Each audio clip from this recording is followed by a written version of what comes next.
At this time, we would like you to direct your attention to midfield for the Falcon Spirit Day participants. He's going to be wrapped up in the backfield and goes down for a loss and a turnover on downs. Cliff Thunderbird and Galen Brown crashing in from the ends to get there first, and the Falcons defense stands up. Smith's going to keep it on the read option. Breaks the tackle. He's got some room to run now. Across the 40, the 35, the 30. 1 minute to beat the 20, the 15. Breaks the tackle, the 10. Touchdown. Falcons with Jalen Smith, a 50-yard touchdown run. Oh, the ball gets popped out high in the air. It's still loose, and it's still popping around, and it's still on the ground. We got it. Finally, North 40 comes up with it. Looks like KC Cornelius with the fumble recovery. Again, hands it off to Nemo. This time he's got room to run. He's at the 50, the 40, before he's finally brought down at about the 30-yard line. Big time run there from Nemo.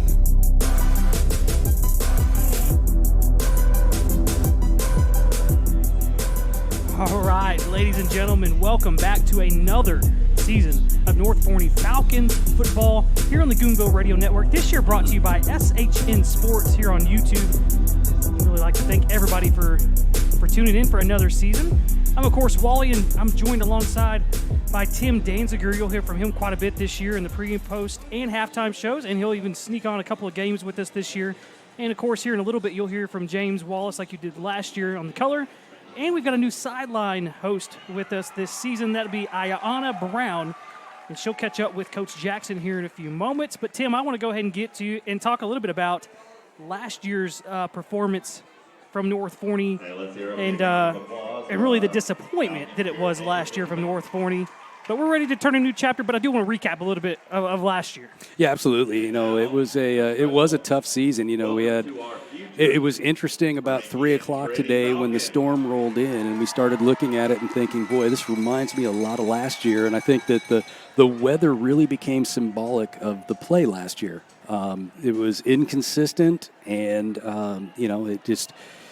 It was a tough year, and I think that when the season ended, I think that Coach Jackson was probably pretty happy to turn the page on that, and you know, as they gear up towards this game, you know, they've got to be much happier with where they are versus last year. They lost a lot of pieces. You know, in the open there, the first thing you mentioned was Cliff Thunderbird and Galen, and you know, I mean. Those are 2 big pieces from that D line, and they were monsters last year. Well, and I think you really hit the nail on the head when you said inconsistent. You know, that's the word that's going to stick with me from last year. They at times we thought, man, like that Wiley East game, and Wiley East isn't that great of a team, but they would show flashes like, whoa, that's it, that's the play or that's the game that gets them going, and then they would follow that up the next week with the dud. You know, and it just seemed like it was a roller coaster all year long, and then by the end of it, you look up and well, you know, we ended up finishing.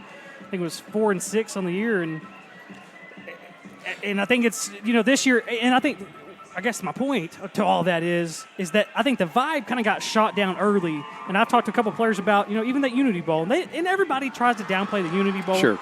Within each team, you know, each school, but that's a really big game to all those kids.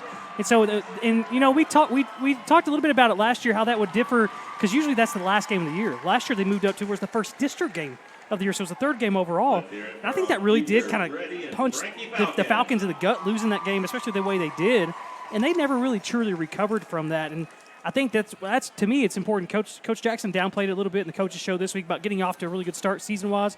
I think it is important to get off to a good start and get that confidence up.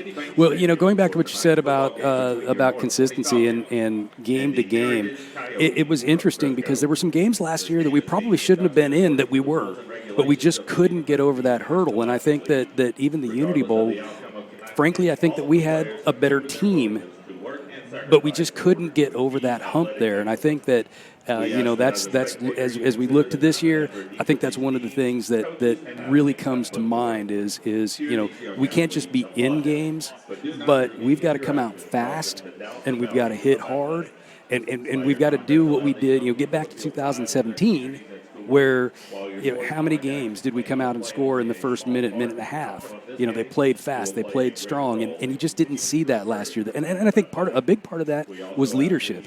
I think that there were guys on the team that nobody really stepped up to take that leadership role. And I think this year you've got some guys who are willing to do that, who maybe were there in 2017 as freshmen or even sophomores and saw that and have taken that mantle for this year. Well, I think it's really important. You talk about leadership, too. I think Coach Jackson has said this a few times in the pregame show. Ayana's going to talk to Coach Jackson, and we'll hear from him. I think she's going to ask him about that. But about, what's different? How did that change? And he said, he's talked about it before, just organically. Some of those, I think, and I've talked to some of those guys, and They knew that last year wasn't good enough. They've tasted that 2017 success. They want to get back there. So those guys, that's where the leadership comes from, saying, hey, last year wasn't good enough. We've got to be better this year, way better. And that starts tonight with Frisco Heritage. Who are some guys, Tim, that you're looking forward to really getting to watch this year as the season goes along? You're excited about it. Well, I think it starts, for me, it starts on the offensive line, okay, because you've got a new quarterback. You lost two major cogs from the offensive line with Cam Rogers and John Taylor, and to see how they're going to replace those. So Jeremiah Baker in the center of that line goes from defensive tackle to offensive line, which may give him an advantage. Having had that experience of being on the defensive line, he knows how to get under their skin and how to get under their pads. And I think that's going to be important because you got Jacob Acuna, who came in last year, played really, really well at the end of the season, taking over for Jalen when he got hurt, and showed that he can do it. Now it's an opportunity for him to step up into that leadership role. I think that, the wide receivers, DeJuan Johnson, I think it's going to be really important for him to have a good season for the Falcons to be successful. On the defensive side of the ball, you talk about leadership, you talk about Jules Demps, and I think that any of those coaches will tell you that he has really taken on that leadership role. And I think also Jacob Donaldson, who is an absolute ball hawk out on the at defensive back. So those are the guys that, to me, that I'm really looking forward to watching them play this year. I mean, I can't argue against you on any of those, and I like to pick a player that is really my favorite player. A couple years ago was Colby. I got to talk to Colby quite a bit. Loved watching him, talking to him. Last year it was Galen Brown. Loved the way he played. Loved the effort that he showed. He was my favorite player. This year, we still got to play some games. But I saw this back in spring, and I had to decide it was my favorite player, and that's Jules Unique Demps. So I'm very excited about getting to watch him play his senior year. He doesn't look like much out there. You could barely pick him out because he's a little guy, but, man, he plays like a monster, way bigger than what he is. He's all heart. And that's the thing that I think that you didn't see last year from this team was a lot of heart. They kind of went through the motions, and they battled, but they just couldn't get over that hump. And I talked to Jules a couple times last year, known him for a long time, talked to him, and you could just see the frustration for him. And I think that, him being a senior, taking on that leadership role, taking that next step, moving into a position at defensive back that maybe more suitable than a linebacker, because he's a little guy. Mm-hmm. And that's one of the things that we saw last year was that the defense was really undersized, and while they kept them in games, they just got worn out. Wore down big time, yeah. All right, well, James is going to hop on here in just a few minutes when we get back from our break, and we will talk and we'll break down this Frisco Heritage Coyote team and see what North Forney has in store for them. Tim, thank you, and we will see you at halftime. Look forward to being back. We'll be right back here on the pregame show here on the Goonville Radio Network. Sticky Ribs Barbecue is a family-owned business located in Forney, Texas. We have all of your favorite smoked meats complemented with homemade sides. Take a bite of our mouth-watering barbecue, slow smoked to perfection over Texas post oak on traditional barbecue pits. We offer full-service catering for any size event. Visit us at stickyribsbarbecue.com or on our Facebook page. That's Sticky with no C and Ribs with a Z. Contact us today and see what you've been missing. Sticky Ribs Barbecue. Get addicted. Your go-to for barbecue. Hey Falcons fans, are you looking for a local streamlined real estate experience? I'm John Finkenbeiner with Exalt Realty, and in my 12 years in real estate, I have perfected the art of keeping the process of buying and selling simple and easy. Whether it's a buyer's or a seller's market or somewhere in between, make sure you call me, John Finkenbeiner, where real estate is made easy at 469-556-8392. Go Falcons! Our hometown Taco Casa is proud to support the outstanding programs of North Forney High School, the amazing staff, and great students. Taco Casa, still the same since 1972. Real fresh, real food, real good. Your next new car is waiting for you at Musser's Chevrolet in Terrell. Musser's has been in business since 1962, making great deals on new and pre-owned cars and trucks. They also offer top-of-the-line automotive service by trained technicians with the most current diagnostic and repair equipment available. And they'll even offer you a free loan car while your GM car is serviced. Visit Musser's Chevrolet today for your new Chevrolet or quality pre-owned vehicle. Musser's Chevrolet is at 1212 Westmore Avenue in Terrell. You're listening to North Forney Falcons football on the Goonville Radio Network. All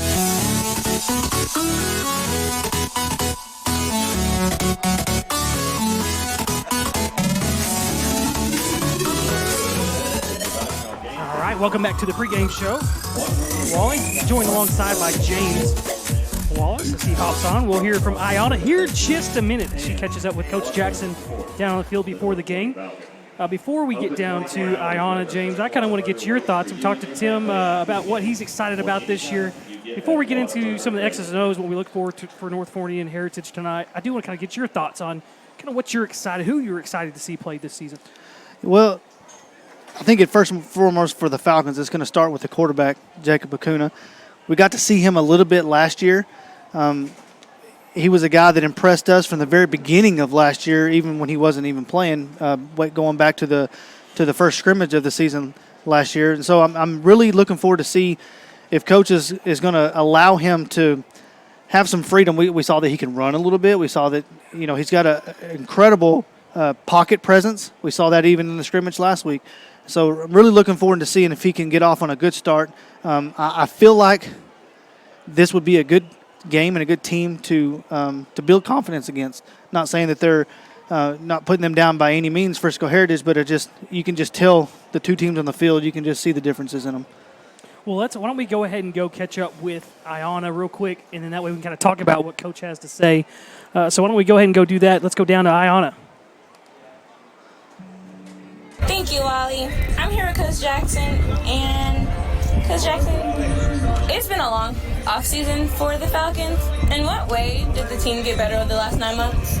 So we really got a lot closer the last 9 months. We weren't happy with last season and all that. I think as a group, they collectively said, hey, let's fix this, and they did it, I think, through unity. And of course, we got stronger and faster, but I think we're a closer group.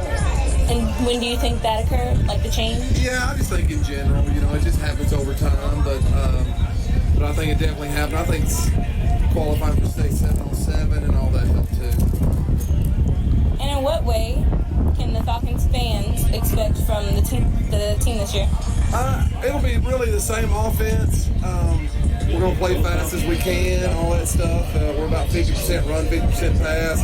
We've got a new defensive coordinator, Ryan Porter. So there'll be a few changes on defense, but not major changes. I think we have a little more team speed on defense than we've had.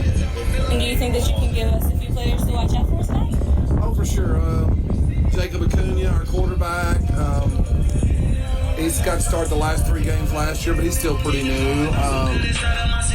Jacob Soto on offense, our running back. DeJuan Johnson, a receiver. On defense, we have a kid named Roderick Brown that transferred in. He'll play defensive line. He's a stud.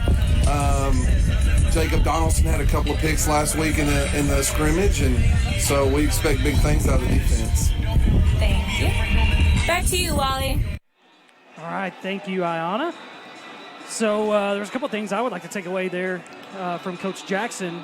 One of those being, just that I talked to Tim a little bit about this before you got on, James, that the difference from last year to this year and where that change came from was organically. It was just from the kids saying, hey, last year was not good enough, and we're gonna make it different. We're gonna change it ourselves. And that to me it shows a lot of character and a lot of leadership. I think that'll help them do them a lot of favors going into this year. Well, it also speaks to the whole Goonville idea. The whole Goon premise, is that they're blue collar. They're going to fight. They're going to scrap. They're not going to make excuses for anything that happened last year. They're going to take it on themselves, and that's exactly what they did this offseason. They came together and said, listen, we don't want to have a repeat of what happened last year. And so I really do look. That's why I'm super excited about this game in particular, because it's the first chance they get to come out and say, listen, we're different, and here's how. We're going to prove it tonight. Well, and they get a good chance up first against the Frisco Heritage Coyotes. Of course, they're coming from District 5, 5A in Division 1, not Division 2 like North Forney is. They play in the same district as Frisco Lone Star, which everybody knows how good they are. So it'll be interesting to see. Just kind of, they're not Colleyville Heritage, who the opponent was last year to start things off. Colleyville Heritage is a really good football team. They're not on that level, I can promise you that. But they're still going to be a good test for this North Forney squad that, I think just everybody is so, after the high of 2 years ago, the low of last year, I think everybody is just so excited just to see it on the field. They want to get this thing going. Looks like we got our captains ready to step across the field and meet the other team. Well, before we get to kickoff, why don't we take one more quick break here in the pregame show, and then we'll be right back here with First Kick. You're listening to the Goonville Radio Network on SHN Sports. Sticky Ribs Barbecue is a family-owned business located in Forney, Texas. We have all of your favorite smoked meats complemented with homemade sides. Take a bite of our mouth-watering barbecue, slow smoked to perfection over Texas post oak on traditional barbecue pits. We offer full-service catering for any size event. Visit us at stickyribsbarbecue.com or on our Facebook page. That's Sticky with no C and Ribs with a Z. Contact us today and see what you've been missing. Sticky Ribs Barbecue. Get addicted. Your go-to for barbecue. Hey Falcons fans, are you looking for a local streamlined real estate experience? I'm John O'Finkenbeiner with Exalt Realty, and in my 12 years in real estate, I have perfected the art of keeping the process of buying and selling simple and easy. Whether it's a buyer's or a seller's market or somewhere in between, make sure you call me, John O'Finkenbeiner, where real estate is made easy at 469-556-8392. Go Falcons! Our hometown Taco Casa is proud to support the outstanding programs of North Forney High School, the amazing staff, and great students. Taco Casa, still the same since 1972. Real fresh, real food, real good. Your next new car is waiting for you at Musser Chevrolet in Terrell. Musser's has been in business since 1962, making great deals on new and pre-owned cars and trucks. They also offer top-of-the-line automotive service by trained technicians with the most current diagnostic and repair equipment available. And they'll even offer you a free loan car while your GM car is serviced. Visit Musser Chevrolet today for your new Chevrolet or quality pre-owned vehicle. Musser Chevrolet is at 1212 Westmore Avenue in Terrell. You're listening to North Forney Falcons football on the Goonville Radio Network.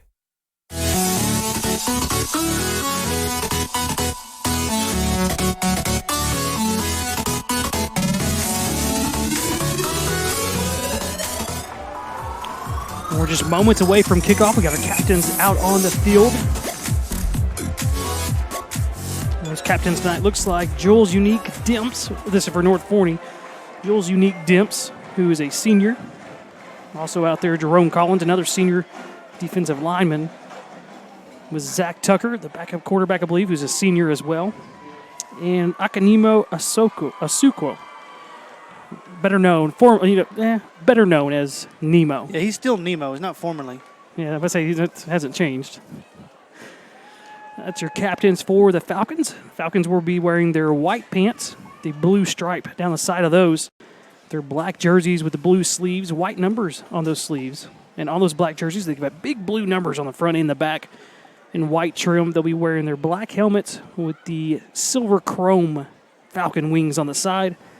And blue and black cleats with the white socks it looks like everybody's going with. And on the other side of the field, Frisco Heritage is wearing their all whites. And they'll have maroon numbers on the chest and on the back with their maroon helmet with the gold coyote. North Forney Choirs are under the direction of Mr. Michael Hayes. Get the flags raised, ready for the national anthem.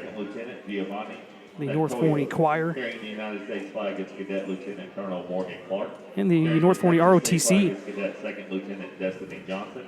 Carrying the Forney flag. It's a beautiful night here too, James. I was a little worried because first of all, it's been hot all week, and then today really came out of nowhere. Thunderstorms all over the place, and Tim kind of brought it up last year that this is how we started out the season. The first couple of games got delayed, but now that's kind of cleared out, and it's actually pretty nice weather.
Well, James, if the game goes anything like the national anthem just did, then I think things are going to look pretty good for North Forney. That was well done. Very well done. And while you were talking about the weather there before the national anthem, exactly, that was my thoughts is leading up in about 3 o'clock this afternoon. I was like, not again. What in the world? It hasn't rained in 2 weeks. And here we are. And it seemed like it was every week. I saw a report earlier today. They were getting ready for the high school season kickoff, and they were saying there was 8 weeks last year where there was rain, where weather played a factor in the game.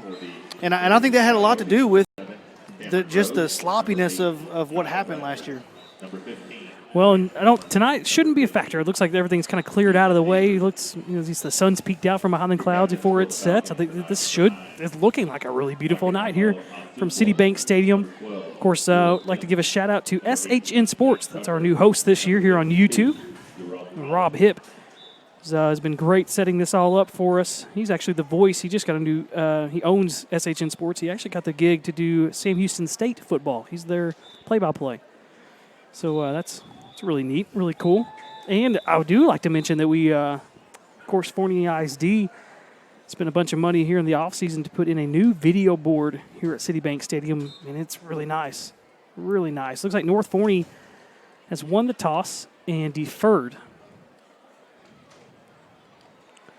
So it looks like the Coyotes will start with the ball first. Yep.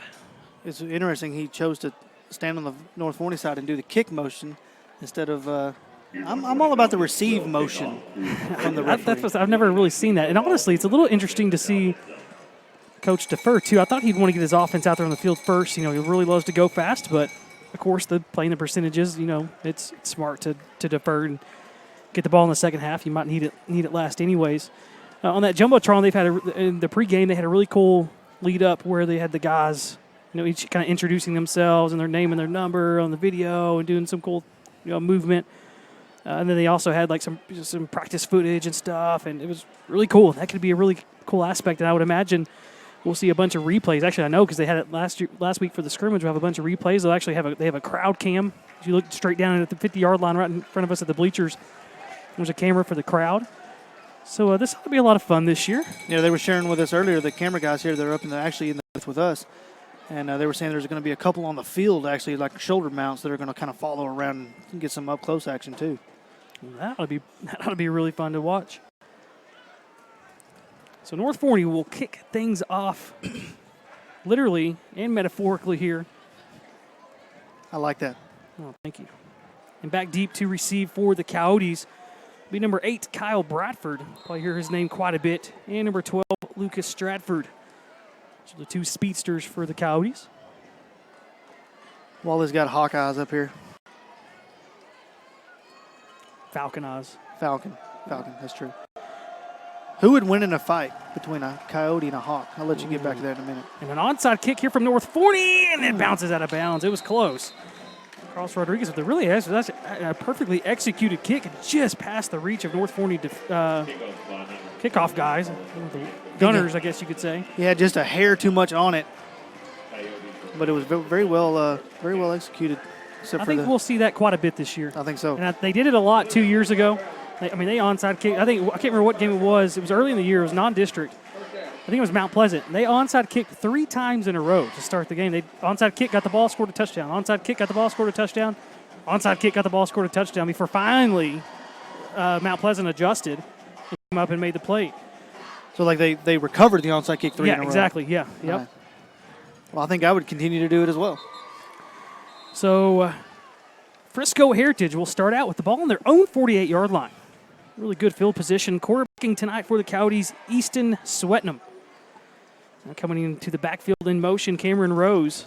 2 receivers to the left, 2 to the right. They'll hand it off up the middle to Rose. Rose wrapped up in the backfield and dropped for, we're going to say, a loss of about a yard, maybe. And it was caught right back to the line of scrimmage. And that was the big meat eaters up front. Looks like they got some pressure right off the bat coming down the line, and he wasn't able to cut back, and big boys up front swallowed him up. Patrick Lacey, the first one in on that. Again, Rose, who started out as a receiver, will come set up in motion as a running back. Sweating him across the middle. It's caught there by Bradford. Bradford gets dropped, but not before he gets a first down to the Falcon 40-yard line. Was able to find a little hole in the defense right there, about 6 or 7 yard pass, and then had some room to run. We'll get in the shotgun is Sweatham. 2 receivers to the short side of the field to the left, 3 to the right. This time he'll take it. Throw out to the right, setting up a screen across the 40-yard line, but not much more after that. Looks like Intorius Hambrick in there to make a stop after they're going to give him a yard on the play. That's a play you'll see a lot from the Falcon side as well, kind of that wide receiver screen down towards the sideline, and was able to just kind of fight off that block and not give up the outside. Well done. Cameron Rose, who's playing a lot of running back here in this first possession for Heritage, a big power back. Sweatingham drops back, throws over the middle, and that one just sails over everybody's head down the middle of the field.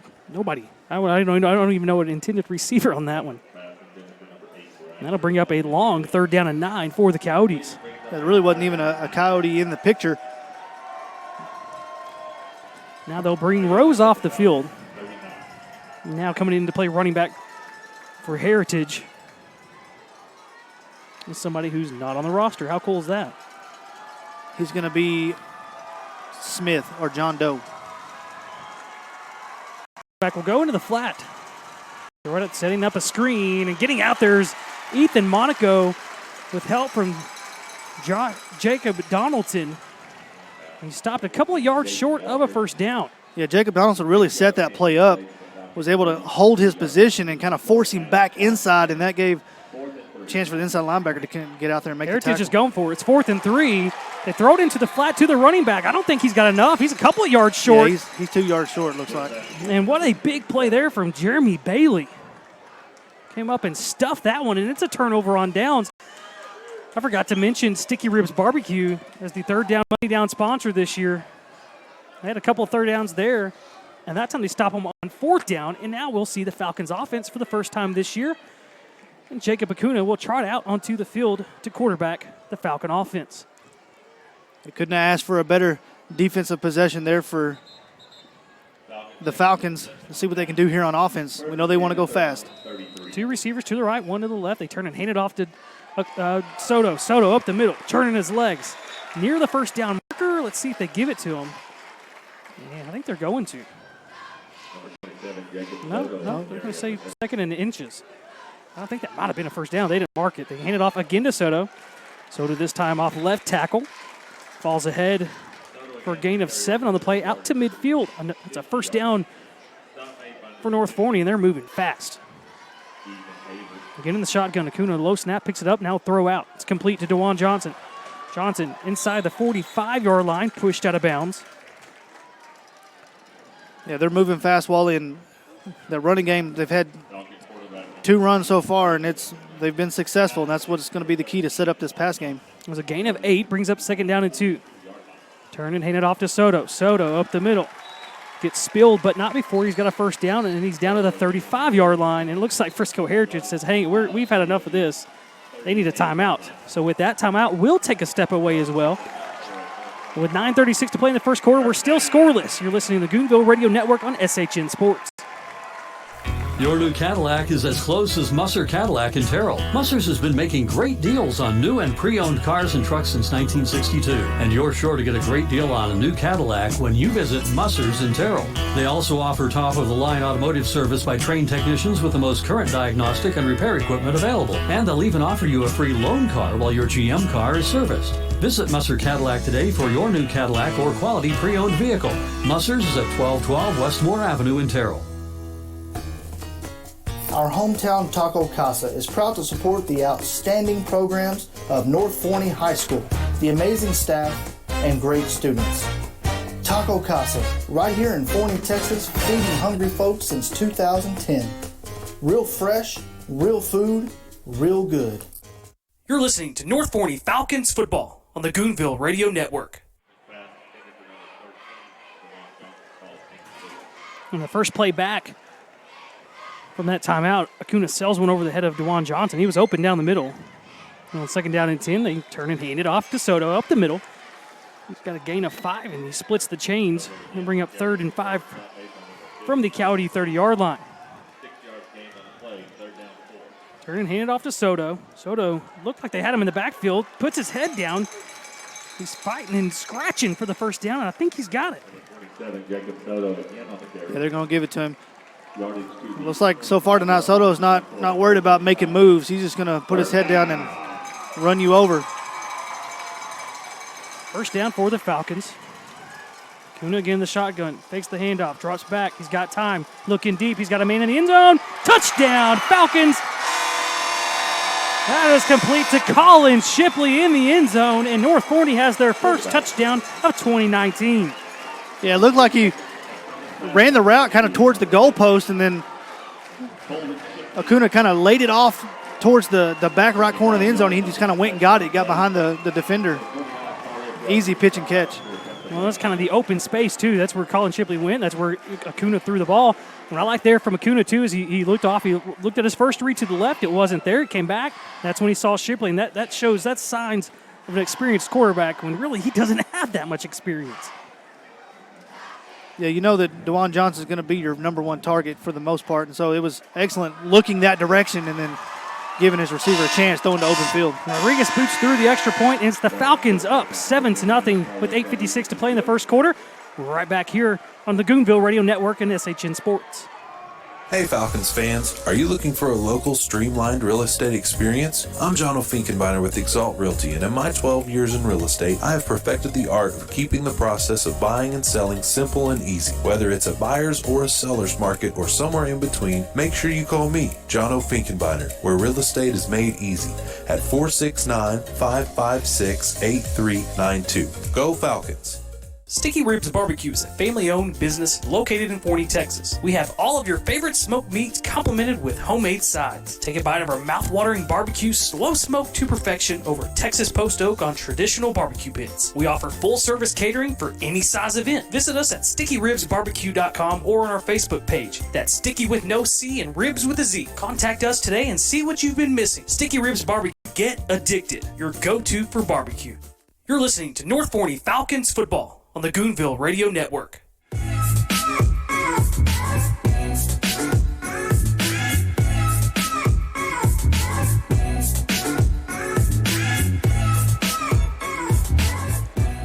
North Forney with a 7-0 lead here. Just under the 9-minute mark left in the first quarter, thanks to a 30-yard touchdown pass from Acuna. Colin Shipley. Rodriguez set to kick off. Of course, North Forney tried an onside kick their first time around. Will they try it again here? This one's more of a little pooch, and it's going to be fair caught at the 40-yard line by the Coyotes, and that is where Heritage will start for their second possession of the game. So, James, what did you think of that first drive there of the season for the Falcons? I don't think you could have asked anything better. Got the running game going quickly, and then hit a couple of passes, and then I think they really set up that long pass was just a well-executed play from Acuna. And if that's what, again, we wanted him to start fast, game 1, and that was a big time all around play plus throw for a touchdown. So Heritage back out on the field offensively. He'll be sweating them again at quarterback. Now it looks like Hunter Smith in at running back. Throwing deep off the play action, and that one's incomplete, but there is a flag on the play. And it looks like there will be pass interference against the Falcons, and it was Jules Unique Dimps in coverage. Well, he was beat initially, and the ball was underthrown, and the receiver tried to come back and get it, and just kind of ran into each other. Unfortunate play. Well, when Tim talked about it in the pregame that Jules Unique Pass interference number 12 with defense. 15-yard penalty for the previous spot. Automatic first down. So it's just a 15-yard penalty, so it's not a spot of the foul. So they'll mark it off from the 40-yard line. So they'll move that to the Falcons' side of the field at their 45. Be 1st and 10 there for Frisco Heritage. Tim talked about, Jules Unique Dimps making that move from linebacker to safety this year. So it's a little bit more coverage than he's used to probably in years past. Sweating him, hands it off. No, he's going to keep it. Now he's going to throw out in the run-pass option. Into the flat. It's caught. They're going to give him a gain of 2 on the play. The pass was complete to Bryce Gilchrist. By the end of that, a whole host of Falcons were in to make that stop. It looked like he was holding that ball up, too. Very easily could have been a turnover. I know that a couple of these receivers here for Frisco Heritage have got some speed, and we just saw it on that a couple plays ago. So if you're the Falcons, you got to be ready for any kind of a deep pass. 2nd down and 8. Swetnam takes the snap. Looking, he's got time. Throws across the middle, breaking a tackle. Is Bradford all the way down near the 15-yard line. Kyle Bradford, a nice move to create some more yardage after the catch.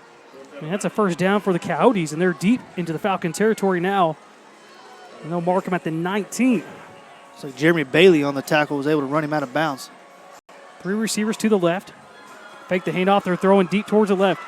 Near the goal line, a one-handed bring in. They're going to mark him just inside the 1-yard line. What a catch there from Hunter Smith. Kind of a back shoulder fade. He went up and got it really with one hand and brought it in with that hand. Well, I felt like the ball was in the air for a long time, and the coverage was there. Just a very nice catch there. 1st and goal from inside the 1. This time, Swetnam will keep it. And he's wrapped up in the backfield and dropped for a loss of a couple by Nemo. Yeah, it looked like, I don't know that he was supposed to keep that. It looked like a broken play. He kind of went the same way the running back, unless that was a design running back block. So that's back outside the 2-yard line. It would be 2nd down now. 3 receivers to the right, 1 to the left. He brought in the power back Rose. The jet sweep around the left side and dropped in the backfield again. Guess who? Nemo. That time he got some help from one of his friends, Jules Unique Dimps. A loss of a couple more. They started out 1st and goal inside the 1. Now it's 3rd and goal from the 5. I'll tell you what, if you're having trouble finding Nemo, just check the backfield of Frisco Heritage. And it's not going to get any better than that. You peaked in the 1st quarter. It's not going to get any better than that. There will be many Nemo references over the year. 7 minutes left in the 1st quarter. North Forney leading Frisco Heritage 7-0. It's 3rd and goal from the Falcon 5-yard line for Heritage. Man in motion from left to right. Now rolling out to his right is Swetnam. He'll throw in the end zone. Intercepted! It's Jules Unique Dimps in the end zone. Comes out across the 5-yard line. He'll be dropped there at the 7. But it's a turnover forced from this Falcons defense. And we're going to get a flag on the play along the sideline, the Falcons sideline. Yeah, they were celebrating a little too much, I think. Maybe came out onto the field. Coach is not happy about it. Coach Jackson not happy about that, but he has to be happy about the turnover forced there from the Falcons as they had their backs against the wall. Literally, you couldn't move the ball any closer without it being a touchdown with Frisco Heritage had 1st and goal. And it goes from that to a interception brought out to the 7-yard line by Jules Unique Dimps. All right, North Forney gets a sideline warning, so it doesn't look like there will be actually any penalty assessed. Yeah, he was just in perfect position there. It wasn't necessarily in coverage. It almost looked like a zone-type coverage, and quarterback just didn't see him, and he stepped up and made the play. Well, Wally, that's the guy you had your eye on beginning of the year, and a big goal line stand there for the Falcon defense. That's 2 impressive defensive series in a row. Let's see if the offense come back and run fast, get it down the field. Turn and hand it off up the middle. This time it's not Soto. This time, looky there, another player not on the. I believe that is Ty Collins. And I believe he was not on the roster last year either. There's something about that guy. They're sneaky, so sneaky. Another handoff to Collins, trying to spin away from a tackle. Gains about a yard this time. And that's going to bring up 3rd down and about 4 for the Falcons. We got a penalty flag at the snap. And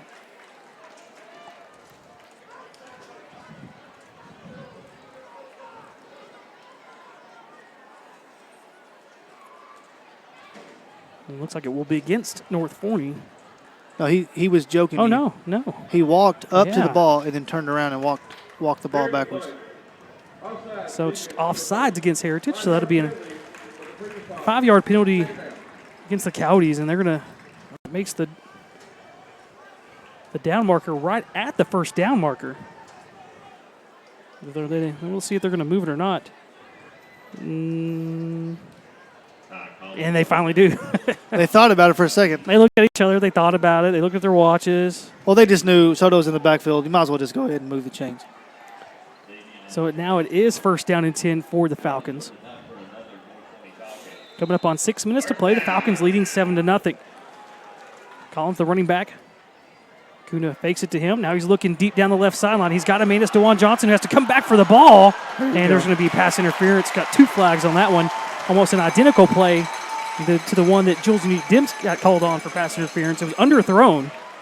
DeJuan had to come back to get it, and when he did, that's when the defender never could get his head around. It was excellent protection in the pocket. Kuna just held the ball just a tad too long, and Johnson just kind of outran it and had to come back for it. And like you said, it's identical play to what happened to Dimps on the last defensive series for the Falcons.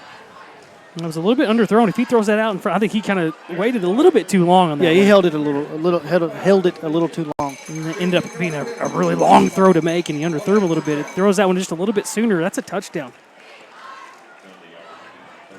Still a first down for the Falcons.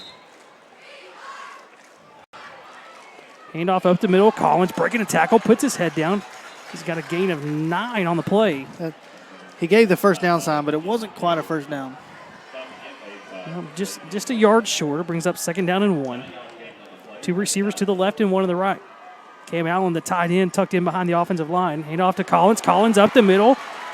He's across midfield all the way down just inside the 47-yard line. That was a first down. That one was big time. Soto ran well the first series. Here's Collins running really well the second series. Up the middle, puts his head down. He's trying to spin out of a tackle. This time cannot. And after a gain of just a yard, Collins finally goes down. It's the first time that we've seen a run play not be deemed successful or what you would want it to be. North 40 getting back to the line of scrimmage again quickly, and it's going to force Colleyville. It's going to force Frisco Heritage to take another timeout. It's their second timeout of the first quarter. The Falcons leading 7-0. You're listening to the Goonville Radio Network on SHN Sports. Our hometown Taco Casa is proud to support the outstanding programs of North Forney High School, the amazing staff, and great students. Taco Casa, still the same since 1972. Real fresh, real food, real good. Your next new car is waiting for you at Musser's Chevrolet in Terrell. Musser's has been in business since 1962, making great deals on new and pre-owned cars and trucks. They also offer top-of-the-line automotive service by trained technicians with the most current diagnostic and repair equipment available. And they'll even offer you a free loan car while your GM car is serviced. Visit Musser's Chevrolet today for your new Chevrolet or quality pre-owned vehicle. Musser's Chevrolet is at 1212 Westmore Avenue in Terrell. You're listening to North Forney Falcons football on the Goonville Radio Network.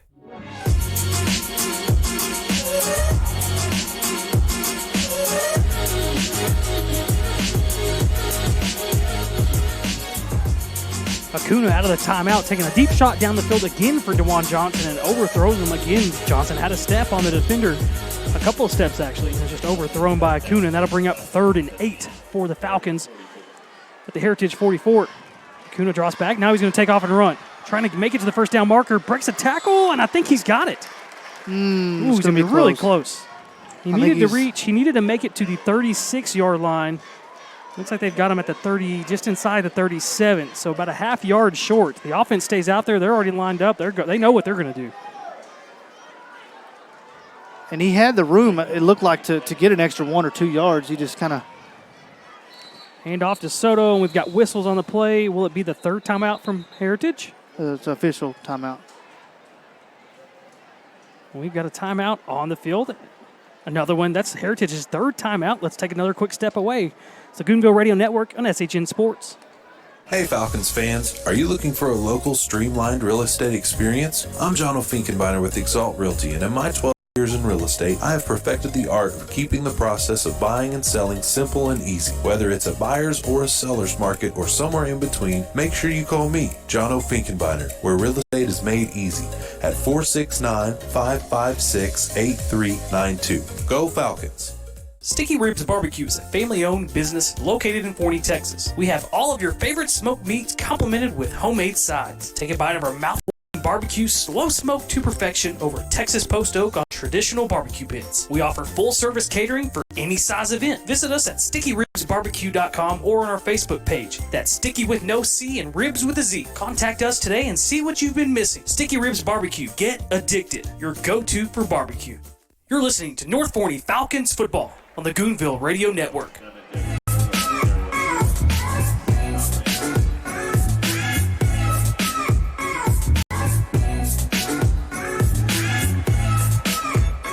Soto has a first down on the 4th and 1 carry. And he follows that up real quickly with a gain of 8 down to the 23. And bring up 2nd down and 2 now for the Falcons. Another handoff to Soto around the left tackle. This time it gets drugged down by the ankles. Right near the first down mark, and they're going to go ahead and give it to him. It's a first down for the Falcons at the 21. It's like Ethan Ayers there for Frisco Heritage with a nice play. And we've got whistles and flags before the play starts. I would assume that's going to be on North Forney. Sure enough, false start against the Falcons. So now that'll make it first and 15 from the Coyote 26. There was a little confusion there on the offensive side of the ball for the Falcons. See if they can get a big chunk back here on first down. Collins, the running back, to Acuna's right. They're setting up a screen coming back to the left. It's a wide receiver screen to DeJuan Johnson. He cuts up the middle of the field, breaks the tackle, still on his feet. Inside the 15-yard line, down to the 14. A gain of about 12 on the play. Some shifty moves there from Johnson. Broke about 3 tackles. Able to pick up that big chunk that we needed. This time Collins will move to Acuna's left. He'll turn and hand it off to Collins, right up the gut. And he'll be near another first down, and they're going to give it to him. So 1st and 10 now from the Coyote 11-yard line for North Forney as they lead 7-0. Just under 4 minutes remaining in the first quarter. First down. Kuna looking for the snap, takes it, throws quickly to the left. It's low. Did he go down and make the catch? He did. Colin Shipley, another touchdown catch. This one a little more difficult than the first. He had to go way down to grab that one. That was an excellent, there was a little slant there out of the slot. And Acuna, I think he had to get it off quickly because to fit it in that window, and it really was a good pass, just a little low, but Shipley was able to get down and get his hands underneath the ball, and second touchdown of the night. Rodriguez setting up for the extra point. It's a low snap, but it looks like they cleaned it up well. Put it through the uprights. North Forney 14, Heritage nothing with 3:30 to play in the first quarter. You're listening to the Goonville Radio Network on SHN Sports. Your new Cadillac is as close as Musser Cadillac in Terrell. Musser's has been making great deals on new and pre-owned cars and trucks since 1962. And you're sure to get a great deal on a new Cadillac when you visit Musser's in Terrell. They also offer top-of-the-line automotive service by trained technicians with the most current diagnostic and repair equipment available. And they'll even offer you a free loan car while your GM car is serviced. Visit Musser Cadillac today for your new Cadillac or quality pre-owned vehicle. Musser's is at 1212 Westmore Avenue in Terrell. Our hometown Taco Casa is proud to support the outstanding programs of North Forney High School, the amazing staff, and great students. Taco Casa, right here in Forney, Texas, feeding hungry folks since 2010. Real fresh, real food, real good. You're listening to North Forney Falcons football on the Goonville Radio Network. Carlos Rodriguez setting the ball on the tee for the Falcons as they get ready to maybe try another onside kick. We'll see. 3:30 to play in the first quarter. The Falcons leading 14-0. Thanks to everybody for tuning in, listening this season on YouTube through SHN Sports. Game number 1 for the Falcons, and it's off to a very good start. Rodriguez, this time it is a onside kick, but fielded nicely by Hunter Smith. So he drops down to a knee to pick it up. I think the way the defense is playing right now gives Coach even more confidence to try these onside kicks. So it'll be 1st and 10 for Heritage from their own 48-yard line. On their last offensive possession, they made it down inside the 1-yard line. They had it 1st and goal from inside the 1 and turned it over with the interception on 3rd and goal from the 5-yard line. Heritage will start out in the shotgun. 3 receivers split out to the wide side of the field on the right side and 1 to the left. Running back will be Stratford. Actually, that'll be Kyle Bradford in the backfield. No, that is Stratford. They throw it quickly out to Smith, breaking a couple of tackles inside the 45-yard line of the Falcons. And that was actually Bryce Gilchrist. And Gilchrist is listed as a freshman. He does not look like a freshman out there. Yeah, had some shifty moves there. The Falcons kind of took some bad angles, gave up the outside, and allowed him to pick up some yards. They throw out to Gilchrist now in the left flat. He's going to scoot. Has a first down. Stays in bounds somehow. Inside the Falcon 25-yard line. Another shifty move there. I thought for sure he was just going to go out of bounds. I think the Falcon defender did too and whiffed right on him. Well, it was really one of those questionable, do I hit this guy? Is he going to go out of bounds? I don't want to catch a flag.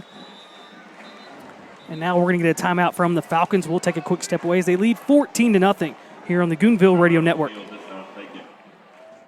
Hey Falcons fans, are you looking for a local streamlined real estate experience? I'm John O'Finkenbeiner with Exalt Realty, and in my 12 years in real estate, I have perfected the art of keeping the process of buying and selling simple and easy. Whether it's a buyer's or a seller's market or somewhere in between, make sure you call me, John O'Finkenbeiner, where real estate is made easy at 469-556-8392. Go Falcons!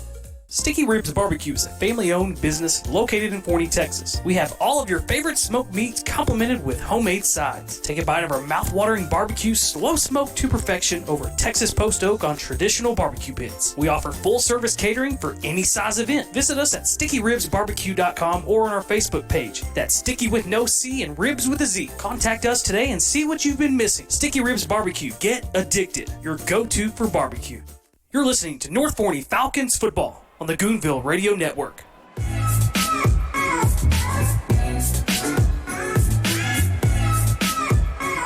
Sweating, I'm looking deep on 1st and 10 towards the front pylon. And that one falls incomplete. Notorious Hambrick with good coverage there on the intended receiver, Jordan Gregory. That'll bring up 2nd down and 10 now for the Coyotes. Yeah, it looks like he may have had an option over the middle. It was at least had a step on the Falcon defender. Chose to go to the sideline, and excellent coverage there. Sweating, looking for the snap. Takes it, looking left. Now throw over the middle. That one sails over the head of Hunter Smith, incomplete. And that'll bring up 3rd down and 10 now. That'll bring up a Sticky Ribs Barbecue. 3rd down, money down. The Falcons defense has stepped up when they've needed to. They've given up some plays here and there, but when they've needed to, they've stepped up and made a play. And this will be a good time for another one of those timely plays. 3rd and 10. 3 receivers to the right, 1 to the left. Swetnam takes the snap, rolls left, being forced, being pressured, being dropped for a huge sack. A loss of 9 on the play. Every defensive lineman came away with a sack. Can you break that down? I know you can get half a sack. Can you get like a quarter sack? Quarter sack? I don't know, we might have to see if that's the case. I think Roderick Brown was part of that, as was, looked like Patrick Lacey. Roderick Brown, first time we've heard his name tonight. It's the brother of our new sideline reporter. That'll bring up his 4th and 19 for the Coyotes all the way back to the Falcon 32-yard line. And Heritage lining up to go for it. North Forney showing blitz. Looked like there was a false start, but there was no whistle. And this one sailed way over the head of all the intended receivers as North Forney did put the pressure on, and it's a turnover on downs, and the defense gets Heritage off the field. Another big stop there from the defense. Well, obviously set up by the sack there on third down. I think you were in that position on the field where you're not going to kick a field goal, but you feel comfortable if you did have a turnover in downs, you're still not giving the field away. So North Forney's offense will trot back out, and they'll take over from their own 32-yard line. So end around, it looks like it's Colin Shipley around the left side, throwing a herd of North Forney blockers out to the 41. A gain of 9, and it brings up second down and 1. Yeah, they're able to set the edge there. Offensive tackle was able to get out and set that edge on that end. Hand off up the middle. And time for a gain of almost 2 yards. It is enough for a first down. And that was Collins on the carry. First down. Yeah, it's the second series in a row we've seen Collins in the backfield. Coming up on just a minute left to play in the first quarter. Hand off to Collins up the middle, and he gets dropped this time for a loss for the first time in the game. Cam Allen loses his helmet, so he'll have to come off the field. It was first and 10. That makes it second down and 11. For the first time, looks like Frisco is finally ready for the North Forney run game. I think we're going to see a wide receiver screen or a quick pass out to the sideline here. 2 receivers to the left. Instead, they hand it off up the middle. Collins spins out of a tackle, trying to spin out of another one. Still on his feet. Carrying a couple of Coyotes, 4 of them to be exact. Gained 5 on the play, and that's going to bring up third down and 6 for North Forney. He almost come out of that. He had some open field here. Looks like they grabbed him by the ankles at the last second to finally get him down. Collins loves that spin move. I believe that's X. Like for Xbox and PlayStation, for sure. You hit the X button. Again, a handoff up the middle to Collins. Runs into one of his own guys, then bounces off of him, carrying, again, a couple of Coyotes. Finally, it's just a big scrum in the middle of the field because they couldn't bring him down. A gain of 8 on the play down to the 45 of Frisco Heritage, and that's enough for a first down. Well, there was probably 18 of the 22 players on the field that were in that scrum right there. First down. Atrumus Talley is the player in for Cam Allen. He's still out there. Acuna going to throw quick out to the left side. It's DeJuan Johnson trying to break a tackle. Still on his feet, and again, a host of Coyotes are going to have to bring him down, and they actually never do bring him down, but they do stop his progress. But not before he gains 7 on the play, and that'll bring up second down and 3, and we've got whistles on the field, and that'll bring us to the end of the first quarter. After 1 quarter of play here at Citibank, it's North Forney 14, Frisco Heritage 0. We'll be right back with the second quarter and more right here on the Goonville Radio Network and SHN Sports. Our hometown Taco Casa is proud to support the outstanding programs of North Forney High School, the amazing staff, and great students. Taco Casa, still the same since 1972. Real fresh, real food, real good. Your next new car is waiting for you at Musser Chevrolet in Terrell. Musser's has been in business since 1962, making great deals on new and pre-owned cars and trucks. They also offer top-of-the-line automotive service by trained technicians with the most current diagnostic and repair equipment available. And they'll even offer you a free loan car while your GM car is serviced. Visit Musser Chevrolet today for your new Chevrolet or quality pre-owned vehicle. Musser Chevrolet is at 1212 Westmore Avenue in Terrell. You're listening to North Forney Falcons football on the Goonville Radio Network.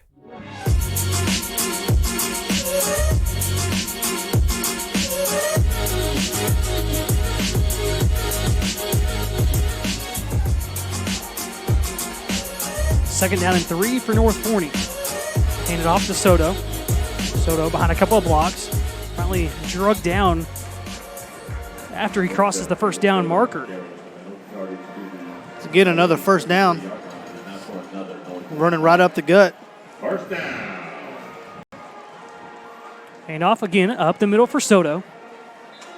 Just another plugging away. This time a gain of almost 6. And I bring up second down and 4.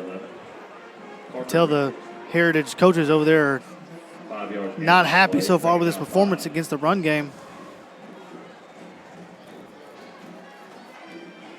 Again in the shotgun. They fake the handoff to Soto.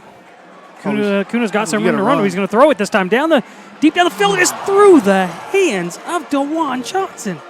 He had a 20, 30-yard gain easy if he'd took off, but that's okay. I mean, he put it in that through the hands of DeJuan Johnson. I think DeJuan Johnson's going to be pretty upset with himself on that one because that was a touchdown. It was a perfect throw, right in stride, right through his hands. I'm going to bring up third down and almost 6. 2 receivers to the right. Soto, the running back, to Acuna's right. And we've got a timeout from North Forney. So we'll take a quick step away. It's 14-0 Falcons lead. You're listening to the Goonville Radio Network and SHN Sports. Hey Falcons fans, are you looking for a local streamlined real estate experience? I'm John Finkenbeiner with Exalt Realty, and in my 12 years in real estate, I have perfected the art of keeping the process of buying and selling simple and easy. Whether it's a buyer's or a seller's market or somewhere in between, make sure you call me, John Finkenbeiner, where real estate is made easy at 469-556-8392. Go Falcons! Sticky Ribs Barbecue is a family-owned business located in Forney, Texas. We have all of your favorite smoked meats complemented with homemade sides. Take a bite of our mouth-watering barbecue, slow smoked to perfection over Texas post oak on traditional barbecue pits. We offer full-service catering for any size event. Visit us at stickyribsbarbecue.com or on our Facebook page. That's Sticky with no C and Ribs with a Z. Contact us today and see what you've been missing. Sticky Ribs Barbecue. Get addicted. Your go-to for barbecue. You're listening to North Forney Falcons football on the Goonville Radio Network.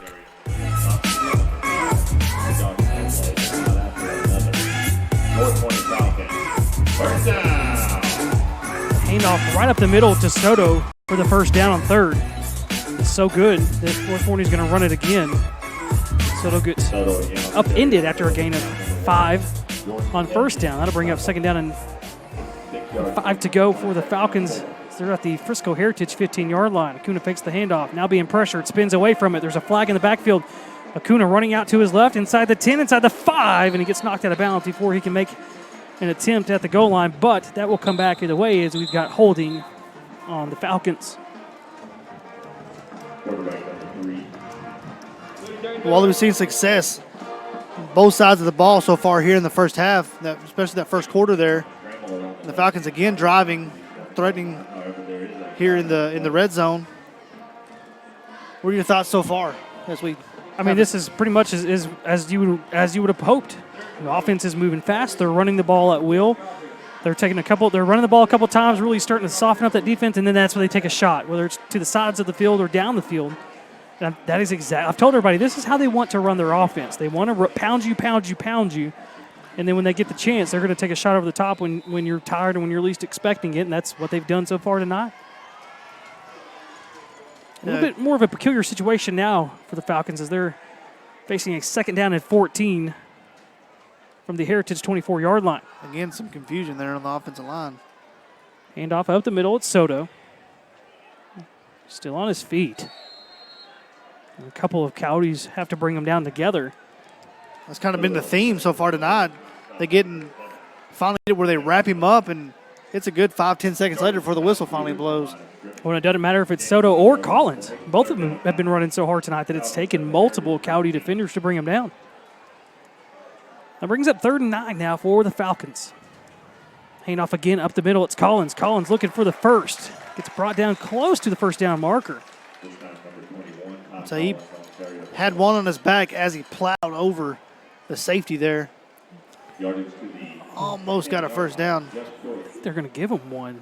Looked like they had it there. So it's going to be 4th down and 1. And if you pay close enough attention, James, they brought in Cam Allen as a receiver. He usually plays some tight end or H-back. He's a big guy, 6'4", 215. He comes in to play receiver. He's down here by himself outside the numbers on the right side of the offense. You can see he's there's motioning. There's one thing that they put him in there for. Yeah. And he's motioning over, saying, hey, I got single coverage over here. And we'll see if Frisco shades that way. I can promise you that is where they're going to go if that's single coverage. He's probably got about 6 inches on the guy that is covering him. A good 6 inches. After closer inspection, that is Oh, so they did end up giving him the first down. I thought that looked like a first. So it is 1st and goal from the 10-yard line. Cam Allen, down here by himself on the right. They're going to look that way. They throw up a fade to the corner of the end zone. Allen goes up. Allen brings it down. Oh, but he couldn't hold on all the way through. It looked like for a moment that he had it. The horns go off and everything. The part of the field goal team started to run out there. He just couldn't hold it all the way through the catch. Well, you could tell. I mean, they had the position. He had it in his hands. I mean, everything was good. Give credit to the defender there to able to kind of knock it out as they were going down. See if Heritage shades that way. This time they're going to hand it off up the middle. It's Collins. Collins finally gets drugged down. After a gain of a couple down to the 7-yard line. 2 receivers to the left and Cam Allen, the receiver, to the right. Collins, the running back, in the backfield next to Acuna. And Talley is the tight end. Let's see if maybe they go the other side of the field with a pass here. 3rd and goal from the 7. Frisco showing blitz, and we're going to have whistles before the play. We'll get a flag on the far side of the field on the line of scrimmage. So we got a false start on North Forney. Heritage blitzed late, and I think that's what got North Forney to jump. So instead of a 3rd and goal from the 7, it'll be 3rd and goal from the 12. They needed a little more room anyways to kind of fit this play in. 3rd down goal, ball from 12-yard line.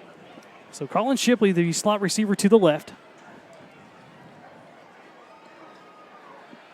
DeJuan Johnson looks like the receiver on the far side of the field to the left. And then Cam Allen, receiver down here to the right side.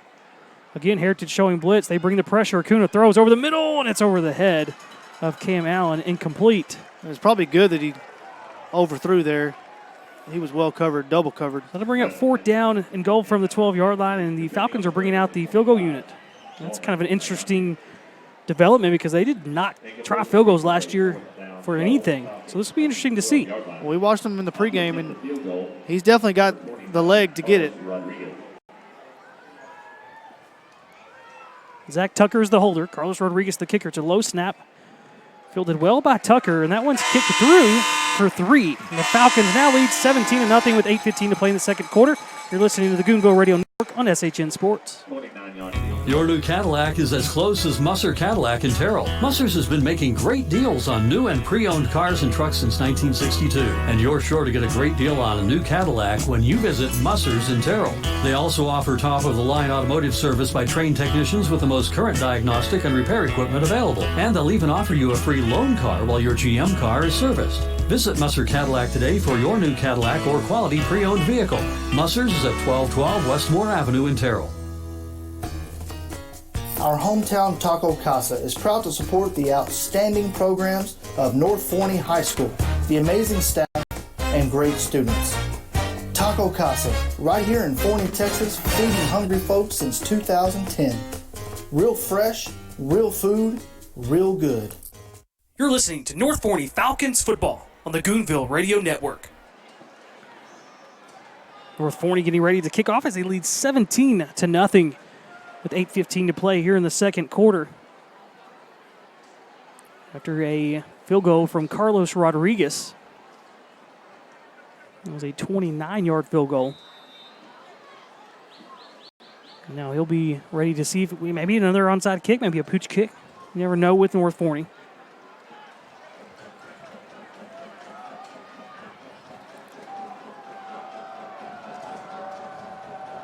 This time he's going to kick it away down the field. So we fielded at the 3-yard line. And we've got whistles. I'm not sure anybody knows why there's whistles. The Heritage coaching staff's looking in saying, why is there whistles? I think the head umpire was kind of had his hands up saying, well, what's the whistles for? And I think they're going to say that he motioned like a fair catch. I can't make the Heritage coaches very happy, I can promise you that.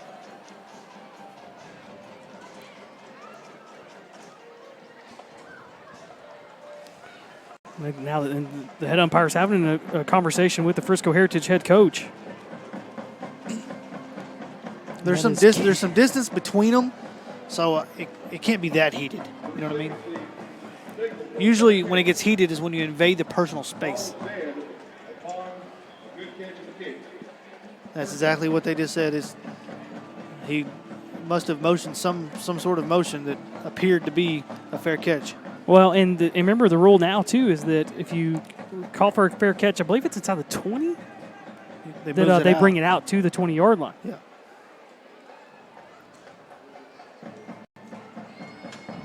And that's what they're saying, because they're about to bring it back, and he's, oh, no, you're right. The fair catch was executed inside the 25-yard line. The ball will be spitting at the 25-yard line. Yeah, so it's inside the 25-yard line. If you call for a fair catch, the ball gets brought out to the 25-yard line. So, not too much damage done there for Frisco Heritage. It's probably about what it would come out to anyways, barring a really big play. So 1st and 10 for the Coyotes. Handoff up the middle to Rose. Rose gets stuffed, trying to break free. Cannot do it. And right there in the middle was big number 99, Patrick Lacey. He got his hands around Rose and said, "You're not going anywhere." Well, there was absolutely no movement there by the offensive line. The Falcon interior said, "No, we're not going anywhere. We're going to wait right here." And it was able to get his hands on him and drive him back. Empty back set. Thrower into the flat to the left side. It's incomplete. It was a forward pass. It was close to being a lateral, but they rule it as an incomplete pass. So that'll bring up 3rd down and 12 for Frisco Heritage. Heritage at their own 24. And that'll be Frisco Heritage taking their time getting up to the line. 10 seconds left on the play clock. Swetnam brings a man in motion. It's Gilchrist. He drops back. He's looking to set up a screen going back to the right side. Coming up to make a play, but Rose with the sidestep of the tackler, but then a couple of Falcons get there in time. And we've got a late flag over there by where the tackle happened, as there was a big pile in that tackle near the 1st down marker. We're going to have to see what that flag is about. That's going to be a huge flag. I don't know how you could see anything in that scrum. Well, and I think the flag started to come out before the scrum. I got you. And it's going to be a face mask penalty on North Forney. So it doesn't matter if he had the 1st down or not. That'll be a 1st down and added 15 yards. So they had it marked at the 35. They're going to march that all the way out to the center stripe at the 50-yard line. 7:20 to play here in the 2nd quarter. Falcons leading the Coyotes 17-0. 2 touchdown passes from Acuna to Colin Shipley, and then a 29-yard field goal by Carlos Rodriguez, and that's the difference in the game. This time it's a fake. It's like an option play. Around the left side is Swetnam. He gets dropped there by Jeremy Bailey. Swetnam's got some size to him. I'm sure he's not an easy tackle. And with an old school option play there. Swetnam just a sophomore. And one of his big receivers, Gilchrist, just a freshman. So they got some youth at some of those skill positions. Fake the handoff. Again, running the option now to the right side. Pitch it back towards, I think that's Stratford. Stratford looks like a little water bug out there. So quick, moving from side to side.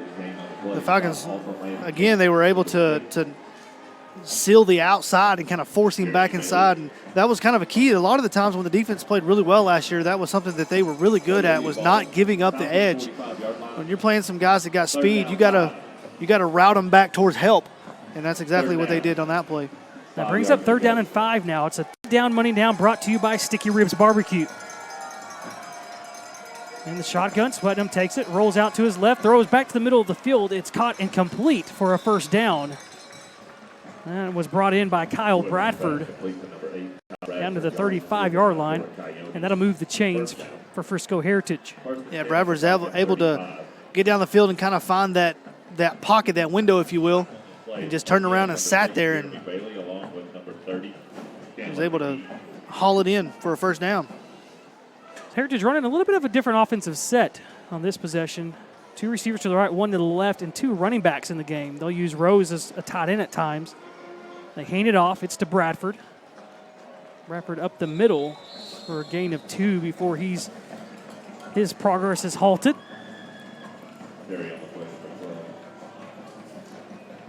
Well, the Falcon defenses have found themselves in this very position a few times here tonight, and every time they've been able to stand up and make a stop, make a play when it counted. They're going to have to do it again here if they're going to keep them off the board. And we've got flags this time. It was a false start from the receiver on the far side of the field.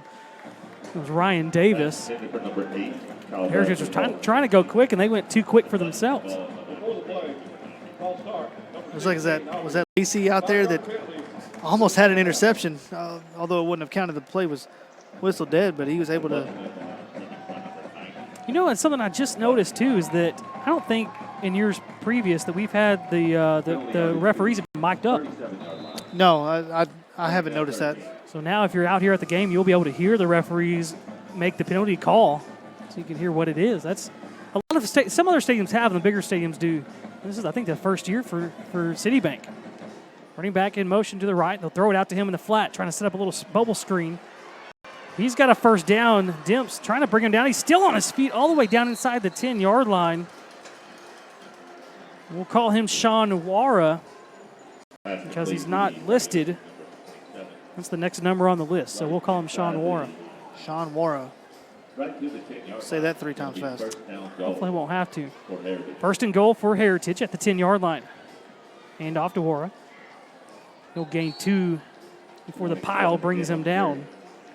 Coming right into the middle of Patrick Lacey and Josh Anderson. The Coyotes have not been able to have any success really running the ball up the middle. Their success has come from these kind of bubble passes and getting on the outside. Let's see if they continue to try to run the ball up the middle. An empty back set for Heritage. 3 receivers to the left and 2 to the right. Second and goal from the 8. It's a high snap. Swetnam brings it in. He throws it in the flat to Rose, trying to set up some blocks inside the 5, still on his feet. Lunges for the goal line, and Heritage has a touchdown, and they're on the board. And he was able to kind of lay on top of a Falcon player and kind of roll into the end zone. It's a nice play there. Again, is that they've had success on those kind of quick bubble passes and in the flats. The Falcons are definitely going to have to make some adjustments on that here at halftime. Heritage is lining up in the swinging gate formation on the extra point. They're going to snap it. Now they're going to throw it out to the right. In the corner of the end zone, and that one looks like he didn't get his feet in. It was a nice catch on that end by Stratford, but wasn't able to catch it in bounds.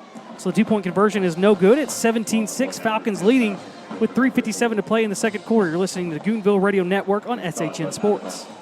Hey Falcons fans, are you looking for a local streamlined real estate experience? I'm John O'Finkenbeiner with Exalt Realty, and in my 12 years in real estate, I have perfected the art of keeping the process of buying and selling simple and easy. Whether it's a buyer's or a seller's market or somewhere in between, make sure you call me, John O'Finkenbeiner, where real estate is made easy at 469-556-8392. Go Falcons! Sticky Ribs Barbecue is a family-owned business located in Forney, Texas. We have all of your favorite smoked meats complemented with homemade sides. Take a bite of our mouth-watering barbecue, slow smoked to perfection over Texas post oak on traditional barbecue pits. We offer full-service catering for any size event. Visit us at stickyribsbarbecue.com or on our Facebook page. That's Sticky with no C and Ribs with a Z. Contact us today and see what you've been missing. Sticky Ribs Barbecue. Get addicted. Your go-to for barbecue. You're listening to North Forney Falcons football on the Goonville Radio Network.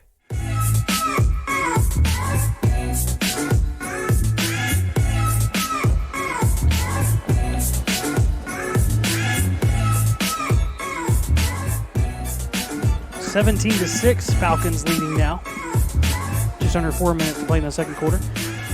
And now Frisco Heritage trying some type of onside kick. That was not nearly as well drawn up as North Forney's attempts at it. That one goes directly out of bounds. It'll be great field position for the Falcons. It looked almost like a onside pooch kind of. Way too far down the field to have any success. Illegal kick out of bounds. 5-yard penalty. First down. So, be 1st and 10 for the Falcons coming up at halftime. We'll have Tim Danziger jump on with us and give us his thoughts from the first half and preview the second half. Maybe be able to get some scores from around the rest of the area, rest of the district. Yeah, we had a couple play last night. Kaufman played last night, team that made the playoffs last year and had a lot of success. Went down 45-10 to Lindale last night.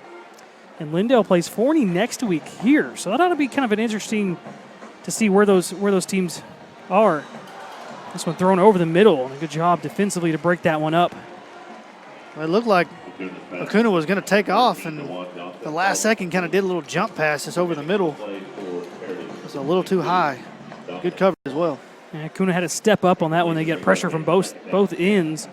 Had to step up. Looked like it was about to run the ball, but then threw it at the last minute. Second down and 10. Low snap. They pick it up and hand it off to Soto. Soto breaking a couple of tackles, gets across midfield for a gain of almost 5. And that'll bring up third down and 5 now for the Falcons. Again, Soto and Collins both, they've had their chance. They're running hard. 3.5 minutes to play here in the first half. Another handoff to Soto. Soto's around the left side. This time he's got a little bit of room to run. He does have the first down. I thought he was going to break that one. But just before he did, he got wrapped up and taken down, but not before he gets a first down for the Falcons. Looks like he was running right there behind it looks like the center probably. Just kind of following behind him and said, I'm going to go where you go, big boy. It's a good game plan. Fakes the handoff to Soto this time. Acuna looking over the middle of the field. It's intercepted. Picked off by Swan. And Swan gets dumped as he comes back the other way at his own 43-yard line. And really that's just a forced throw there from Acuna. That wasn't open. It was well covered. Well, it looked like the defender kind of deked him, if you will, into the throw. He was open for a second, and then by the time he let the ball go, that window closed quick. He was able to kind of step in front of the receiver and come away with it. Return yardage to the 46-yard line. So a missed opportunity there for North Forney as they were already in Heritage territory. 3:03 to play in the second quarter. You know, Wally, this is kind of similar to some of the situations they found themselves in last year. A lot of the times there in the first quarter and the first part of the second quarter, they played really well, and then it seemed like they weren't able to finish the first half the way they wanted to. And the defense has got to step up here to kind of keep the momentum in their favor. Throw out into the flat, setting up a screen. That is Smith. No, that's Gilchrist who gets dumped and upended after a gain of 2 on the play. Again, the pursuit has got to be better there on those little route out passes and in the flat. That time they were able to catch up. Yeah, that's about half of their plays have been just quick throws out into the flat and just see what the receivers can do. Stratford in motion from left to right, or right to left. This time they're going to do an end around going back the other way. Gilchrist throwing. He's got a man. It's well defended by Antorius Hambrick. He was all over that one. They try to sneak Smith through the back door and try the end around pass from Gilchrist to Smith, and Hambrick said nope. And he was open at first, and Hambrick just closed the gap in a hurry. By the time the ball got there, he was in great position, stuck his hand out and just slapped the ball down. Brings up 3rd down and 8. It also stops the clock at 2:24 left here in the second quarter. Of course, at halftime, we'll also hear from Coach Jackson about the first half. It's a 3rd down, money down, brought to you by Sticky Ribs Barbecue. A little bit of a delayed handoff to Rose.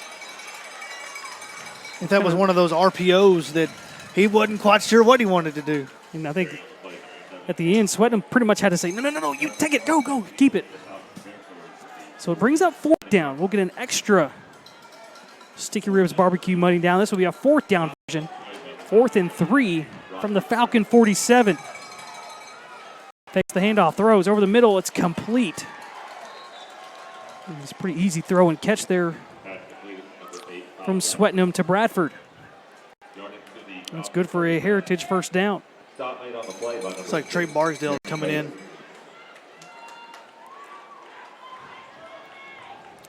Barksdale and Demps now in at safety. And the shotgun, Rose the running back. Swetnam takes the snap, looking, throws, and it's incomplete over the head of Bradford. I think it's probably a good thing Bradford did not catch that ball.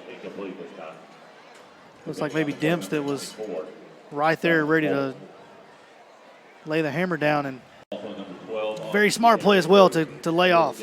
Well, I think if Dempsey was any taller, he might have had a chance to make that interception too. A minute 33 left here in the first half. Second down and 10 for Heritage. North Forney leading 17-6.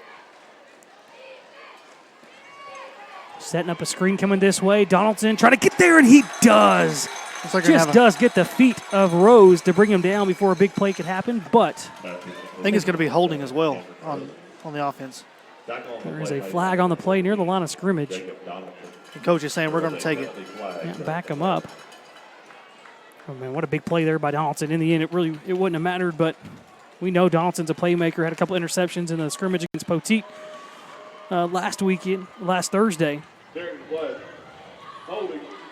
Sure enough, it is holding against Heritage. I'm going to back him up 10 yards, and now to make it 2nd and 20 from the 49-yard line.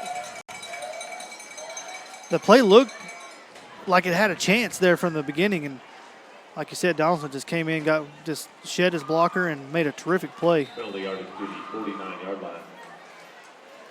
2 receivers to the right, 2 to the left. Looks like Stratford, the running back, in the backfield. Right up the middle, and putting the pressure on Swetnam was Roderick Brown. Hit Swetnam as he released it. Caused that ball to fall short of the receiver, and that's going to bring up 3rd and 20.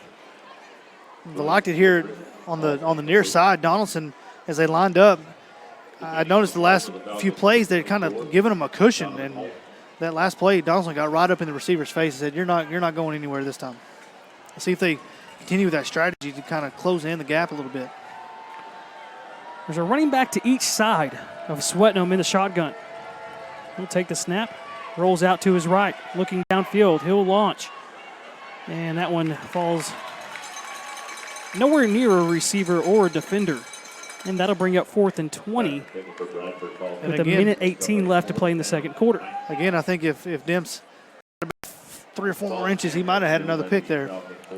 Well, North Forney's got, I believe, looks like the scoreboard says 1 timeout. I thought they had 2 left. Yeah, I don't remember 1 being called. It's 4th and 20. Heritage has their offense out on the field. I want to imagine this is going to be a pooch punt, and sure enough it is. Nobody's back deep to return for North Forney. It's going to take a very generous Heritage bounce all the way inside the 5, down to the 3-yard line. Well executed. So if North Forney wants to score before they go to half, they'll have to march 97 yards down the field to do it. 3-yard line. Falcons will take over possession 1st and 10 from their own 30. I believe they have 2 timeouts left. They show, from what I can see on the board, it only shows 1, but I'm pretty sure they've got 2 left. I may need to make a phone call down to the 2nd floor. Yeah, this is where we need Tim for sure. Well, that scoreboard looks great, but those timeouts are so tiny down where it says timeouts left. Of course, it's worth mentioning that North Forney will get the ball to start the second half as they deferred to start things off. So for some reason they can get a touch. Wait, we got a flag. So they're going to call a legal shift on it. I didn't even see the flag. Both teams were ready to go. Yeah, they were already ready to play the play, and then the refs were like, "Nah, come on back down here. Let's do this again." Well, what that does allow is now North Forney can send a guy back to return, as now they know that even if their offense comes out, that they're going to pooch punt. So back about his 15-yard line is Colin Shipley. The role we saw Della Haas last year. See what Shipley can do with his chance here. Staying in just inside his own 20-yard line. Again, Heritage in their offense in the shotgun formation. So going to pooch punt now to the right side. This one's going to go out of bounds. Much better field position this time for North Forney. They did have it at the 3-yard line to start the drive. We'll see where they mark this one off. The 31-yard line. Nope, they'll back it up a step. He wanted to wait till I said 31. So 30. So now it becomes a little more realistic. Now a little more time to run off the clock. So you got a minute and 1 second left here in the second quarter. 1 minute remaining in the first half. Ball is at the 30-yard line for North Forney. They've got to go 70 yards if they want points before half. Acuna in the shotgun. Soto to his left. Shipley in the slot to the right, next to Cam Allen. Oh, that's Boone. They hand it off up the middle to Soto. Soto's got a gain of 8. Forney, of course, going to want to move quick. So they're going to hold on to their timeout for now. 8 yards gain on the play. Another handoff up the middle. Soto breaks a tackle. He's got the first down, and it looks like now we're going to get that timeout. No, we're not. We're going to keep going. We got the clock stops with the moving of the chain, so as soon as they're ready, as soon as they blow the whistle, they'll be ready to run the play here. Same formation. Acuna takes a snap. This time he fakes the handoff. Looking down the field, looking for Shipley, and that at the last second is broken up. Shipley thought he had some points on that one, and then coming over the top. A good defensive play there, deep down the field. It was Norman Niamandi. Yeah, it looked like he was the guy that was actually in coverage on the here by the numbers, and then when the ball was in the air, he just tracked it and went over the top and was able to break it up. It was a good pass, right on the money. Just he was able to knock it away. Second and 10 from their own 44. Handoff up the middle. It's Soto. Soto's got some room to run. Picks up a block on the outside into Frisco territory. Inside the Heritage 40, they're going to mark him out at the 36-yard line. So 21 seconds left. The clock will stop. It was great execution out there, blocking on the edge. Was able to seal off that defender, and big gain. Ty Collins now the running back in for Soto.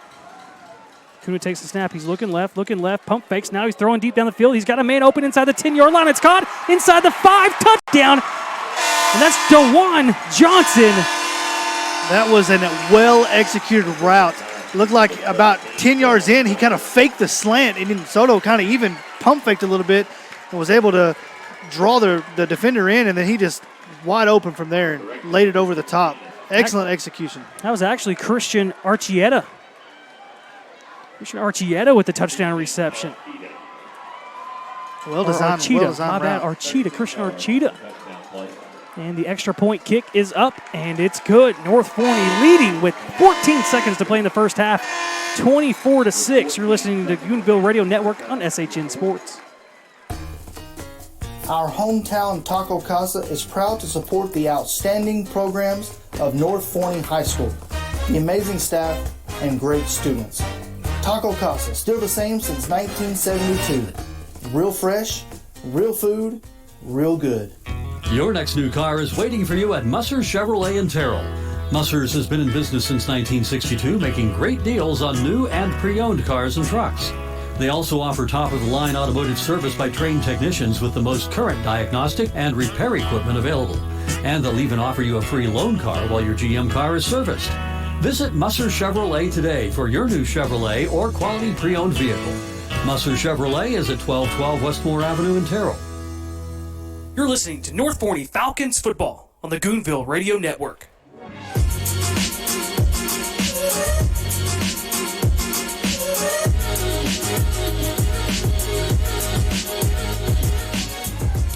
(24 to 6), Falcons leading. They get a touchdown from Jacob Acuna to Christian Archita with 14 seconds left here in the first half. Let's see if they choose to go with an onside here or just kick it deep and run the clock down on the return. Rodriguez set to kick off. They're going to try an onside kick. It's going to bounce high and out of bounds. We got two flags. Oh, we got three. Dancing. I don't know what's going on.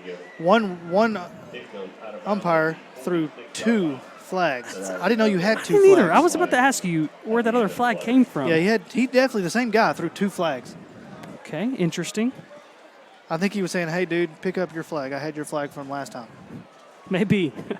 I mean, I'm throwing mine anyway, so well, I mean, because normally you throw the flag, and if you have something else, you throw your hat.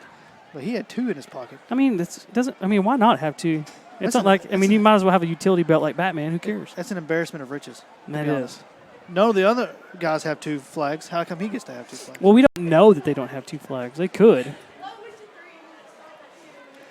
Tim is here for the halftime show, and he's brought pizza. That's why I wanted Tim to come on. I don't care about what he says or anything like that. I just want him to bring food. Well, the fact is you have to be on with him first, so I'm going to eat the pizza while y'all talk. If you eat all the pizza, you'll never be back on air again. I will throw anything that you own down in the stands. So 1st and 10 for Heritage.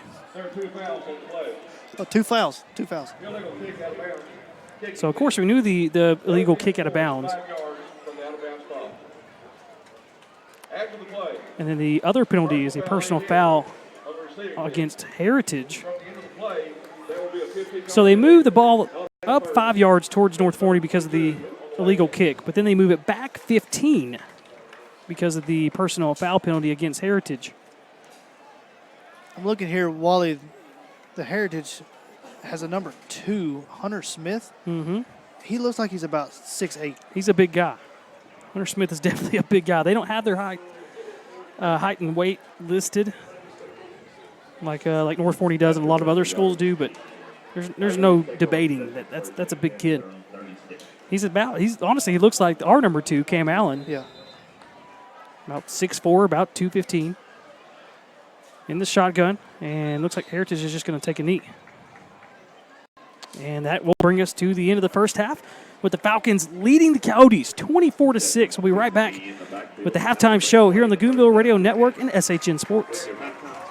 Sticky Ribs Barbecue is a family-owned business located in Forney, Texas. We have all of your favorite smoked meats complemented with homemade sides. Take a bite of our mouth-watering barbecue, slow smoked to perfection over Texas post oak on traditional barbecue pits. We offer full-service catering for any size event. Visit us at stickyribsbarbecue.com or on our Facebook page. That's Sticky with no C and Ribs with a Z. Contact us today and see what you've been missing. Sticky Ribs Barbecue. Get addicted. Your go-to for barbecue.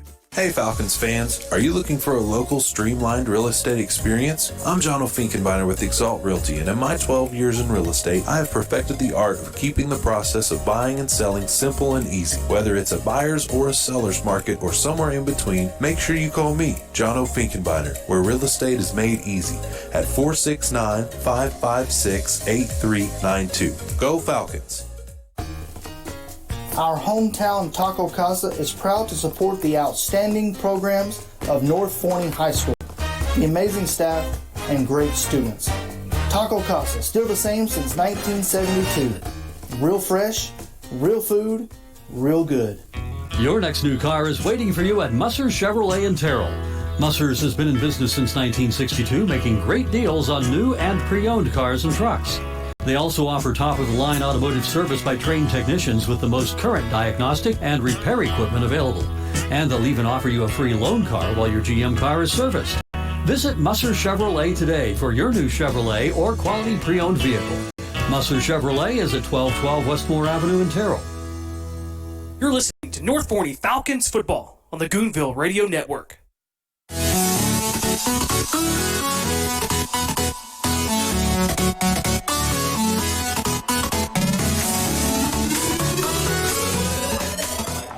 It's halftime here from Citibank Stadium as the Falcons are leading the Frisco Heritage Coyotes 24-6. And I've got Tim Danziger on now with us. Tim, just give me some of your overall thoughts from the first half.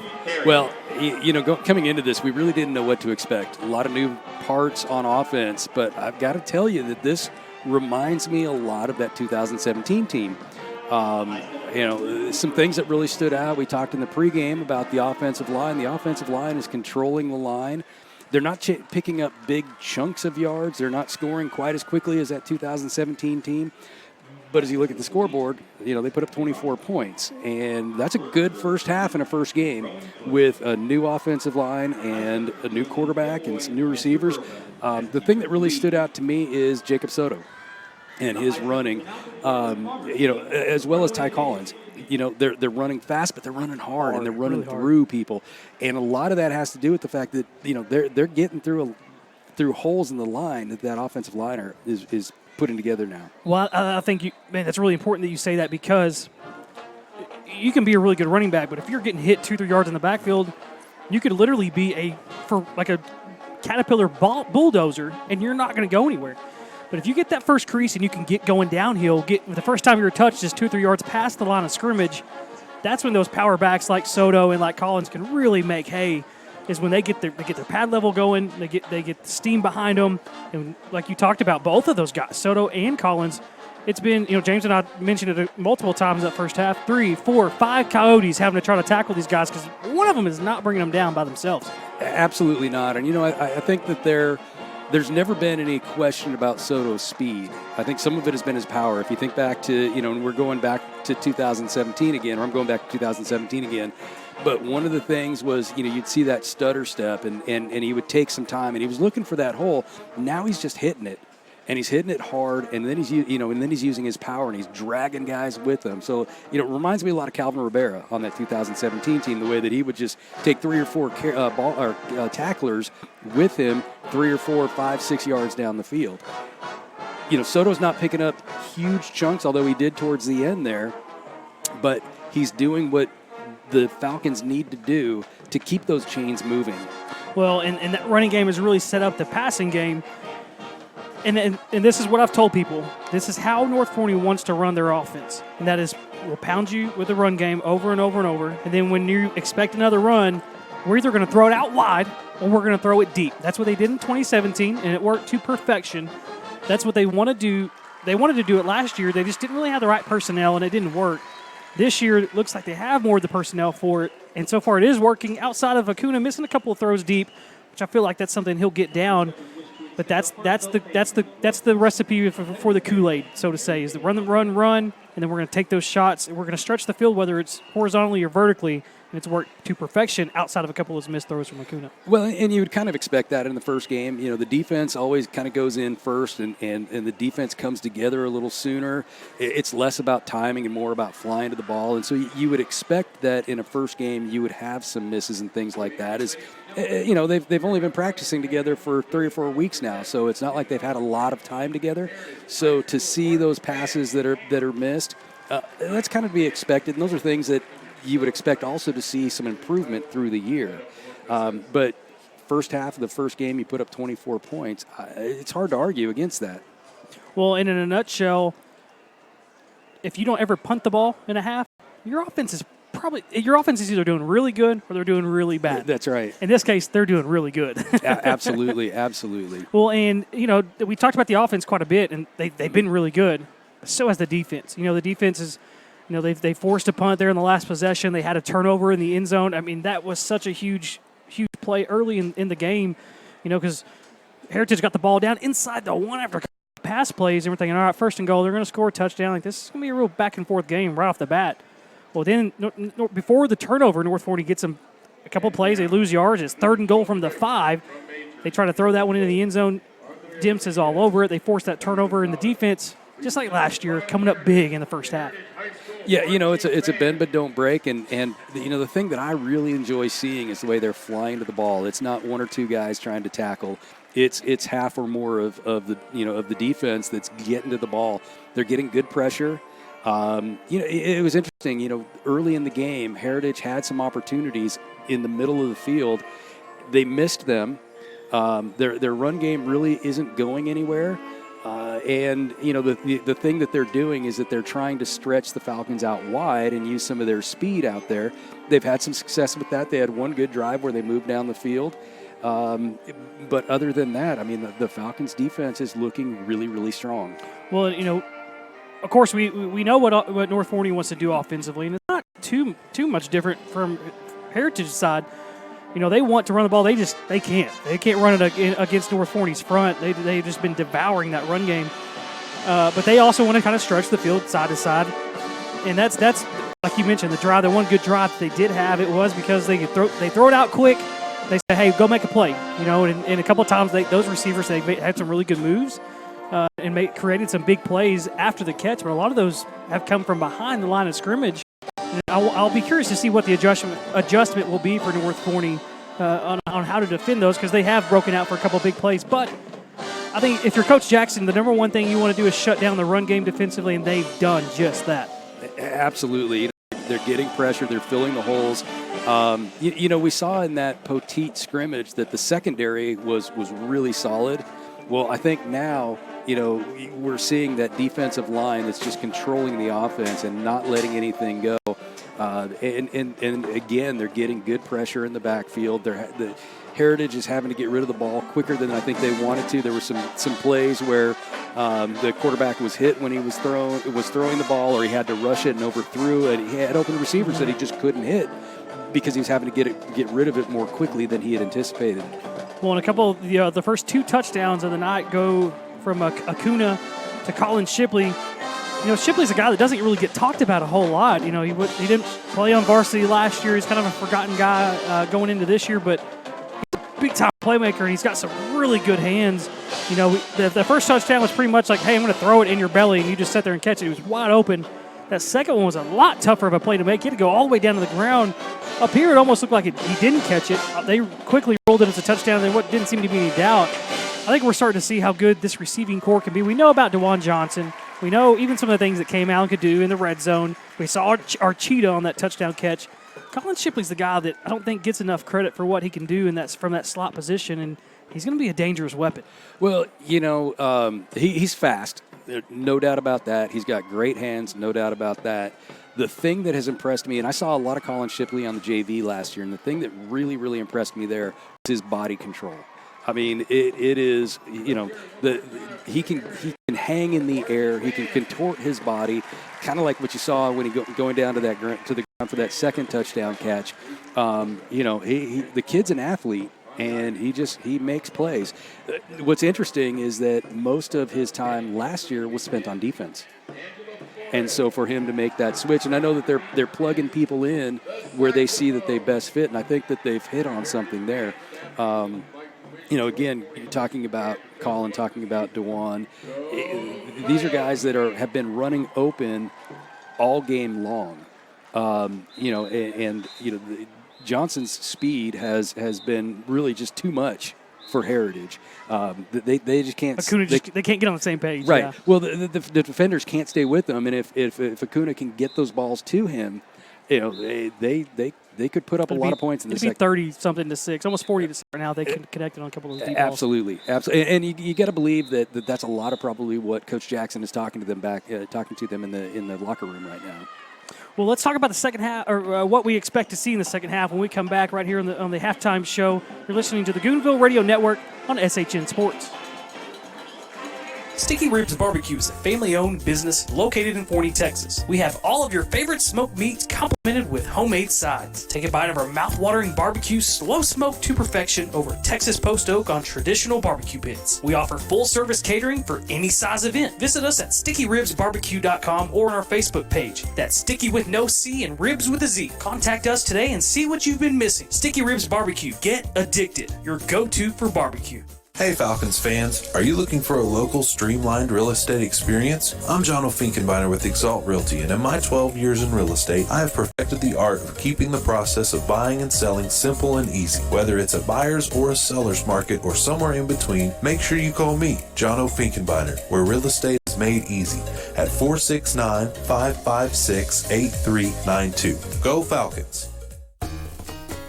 Our hometown Taco Casa is proud to support the outstanding programs of North Forney High School, the amazing staff, and great students.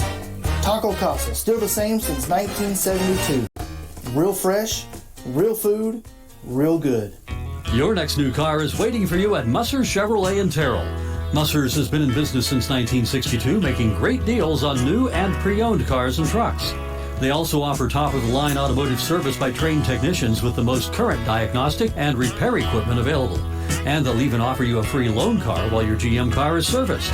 Visit Musser Chevrolet today for your new Chevrolet or quality pre-owned vehicle.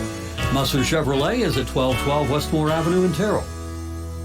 You're listening to North Forney Falcons football on the Goonville Radio Network.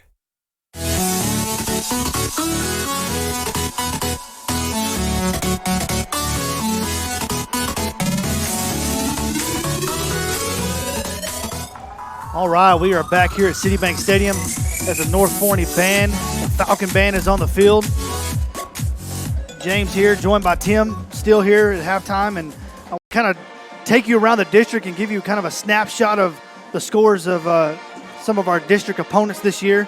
As we stated earlier, Kaufman got routed last night by Lindale, 45-10. Roy City also played last night, and they were able to come away with a 28-7 win over Centennial High School. And so the other games playing tonight, Sulphur Springs and Wakeland are tied at 17 apiece there at Sulphur Springs. Looks like W.T. White made a trip out to Greenville, and Greenville is leading 17-14 there about halfway through the second quarter. We know, obviously, here is 24-6 at halftime, North Forney with the lead. Looks like Terrell and Hallsville there in Terrell tonight with a 7-7 tie, also at halftime. And then it looks like Forney has got a 21-14 lead over Berkner out there in Richardson-Berkner. That game is at halftime. And then looks like Corsicana is down to Centennial High School 13-7 at halftime. And then Ennis is at Waxahachie, and they're up 14-6 at halftime. And obviously Ennis is the team that most people want to talk about leading up to this season, with Coach Harrell back for the second year after his leave of absence there for a little while. And so it looks like a pretty good school. Normally Waxahachie, Ennis is up 14-6 at halftime. So here, join with Tim. And Tim, I know you and Wally kind of talked about the first half and the things that you thought about and what we've seen so far. And so we kind of lead into the second half here. And so first thing I'm going to ask you, what do you think about these onside kicks that we've seen? Is that something you see more of, you think, moving forward? Yeah, I think that in a lot of cases there's a couple of things. I think there's some stats out there that say that when you kick onside, you get the percentages are fairly low, but it's high school football, so that you always have the opportunity. And Carlos does a great job on his onside kicks, gets that big third hop, and we almost had one on the opening drive, or on the opening kickoff. So I think that that's a trend that you're going to see. The other part of that is you're not giving up that much field position. If you were to kick it deep and maybe kick it into the end zone, it comes out to the 25. If it's inside the 20 and they fair catch it, it comes out to the 25. So you're really not losing. You're losing 20 yards potentially on an onside kick. If you believe in your defense, why not? Well, sure. And tonight the defense has proven when they've had to, they've made stops, made stands. And so I think if the defense continues to play like that, especially in a what Coach calls a preseason game, even though it's pre-district, but he calls it preseason. It's hey, why not? You're really not nothing to lose in this game as far as standings go, and so why not get it down in live action? I believe Coach calls it the live bullets. That now's the time to work those things out before you get to district, and I know they did that a lot last year as well, and so it's one of those things that we thought maybe when district gets around they'll kind of quit that, and they really did. It looks like it's carried over to this year too. Yeah, I think that's one of the things that it's been part of the program in the 2 years that Coach Jackson's been here. He rarely kicks deep. The other part of that is when you do the onside, then you bring them closer to the line. Sure. And then sometimes you can pop one over and chase it down as they're running backwards. You never know what's going to happen. I mean, it's an oblong object that's going to bounce weird ways. Exactly. It's a high reward play if it works. And like you said, they're pretty good at executing it. It's just trying to get it before it gets out of bounds. So absolutely. So thinking about the defensive side of the ball for the Falcons moving into the second half, it looks like they were able to stop the running game. They really, especially up the middle, there was absolute defensive line stood tall with Brown and Lacey up front. They were able to really not have any kind of movement at all. Frisco Heritage on the offensive side of the ball. Where they really kind of hurt us, if you want to say hurt, was these kind of passes out in the flats and these dink and dunk passes where they had space. And we mentioned it before the game that Heritage got some guys with some speed. And so what is it? What are we going to have to do to kind of shut that down? Well, so they've got some speed and they're pretty shifty. Mm-hmm. The thing that it comes down to is assignments and making sure that everybody is in the position that they're supposed to be in and that they're not creating those lanes that allow for the big gains. I think that you'll see in the second half the Falcons will make some adjustments. The Falcons they have some speed. They've got speed on defense too, and that can be a real positive thing. It can also be a real negative thing because you can get to that spot before the receiver gets there or the runner gets there, and they may cut back, and you don't have the leverage to make the tackle. The good thing I think that we saw as the Falcons made adjustments in the first half to kind of combat that was that you had other guys there. So when that guy made that cut and the first guy pursuing missed him, there was somebody there. And what looked like could have been a big gain was shut down. Sure. A lot of that comes with, I know, especially when you're in space and you're a defender and you got a blocker on you can't go around that blocker because it just creates lanes. So they seem to be really well of holding that block and not giving up ground, and also kind of holding that edge. And where, like you said, those plays could have been bigger. If they get to the edge, man, it's a big play. And so they were able to kind of force the runner or the receiver back towards help. And then, like you said, that pursuit really was came fast. Absolutely. I think early on you saw some, and I don't know if it was just coverage mistakes or but you saw some Heritage receivers running free. You didn't see that. You saw some good recovery as they got later in the half. Donovan Holt had a great first half. Jules Demps obviously had a great first half, and that defensive line, as you said, they're holding that line and not letting the running back get to that second level.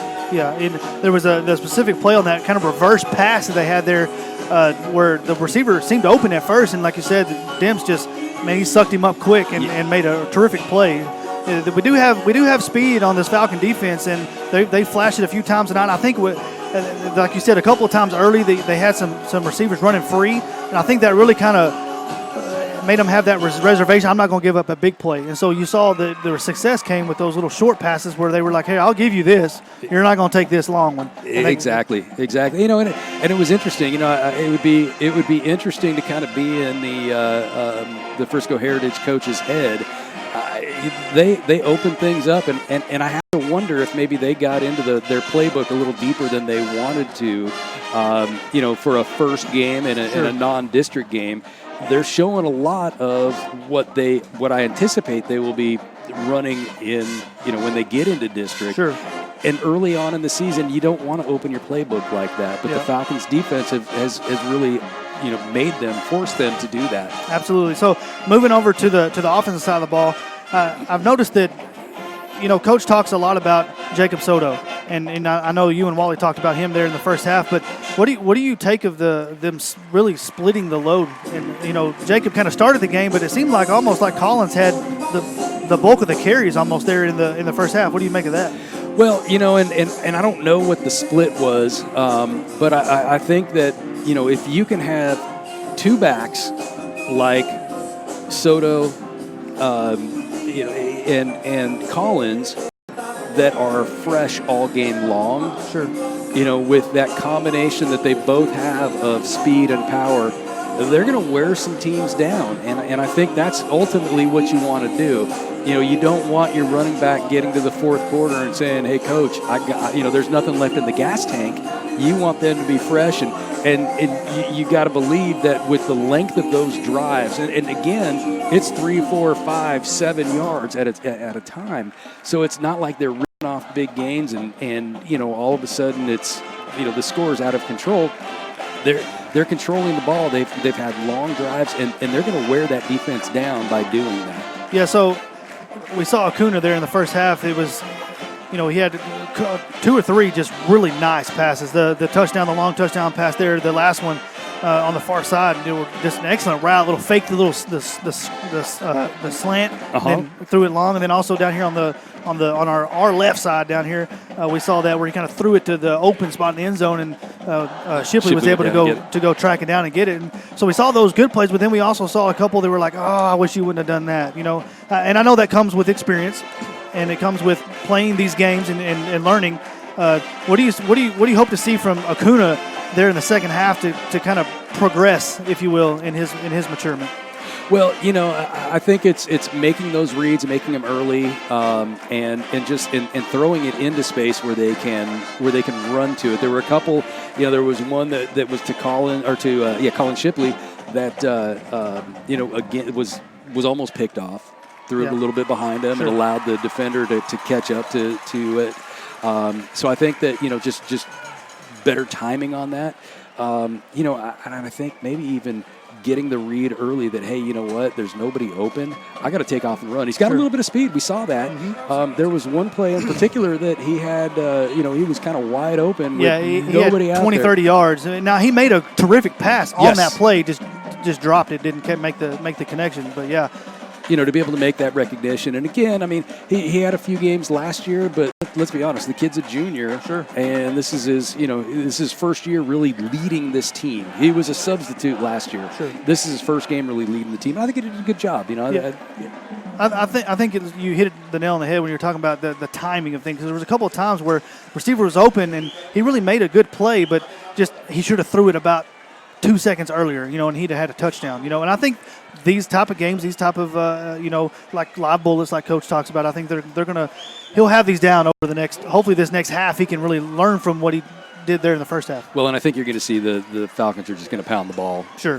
Control the clock and do a lot more of what they did in the first half. Sure. All right, well, it looks like the teams are coming back onto the field here, and the band has removed themselves from the field, so we'll be back here in just a moment to get the second half of this game kicked off. You're listening to the Goonville Radio Network here on HSN Sports. Sticky Ribs Barbecue is a family-owned business located in Forney, Texas. We have all of your favorite smoked meats complemented with homemade sides. Take a bite of our mouth-watering barbecue, slow smoked to perfection over Texas post oak on traditional barbecue pits. We offer full-service catering for any size event. Visit us at stickyribsbarbecue.com or on our Facebook page. That's Sticky with no C and Ribs with a Z. Contact us today and see what you've been missing. Sticky Ribs Barbecue. Get addicted. Your go-to for barbecue.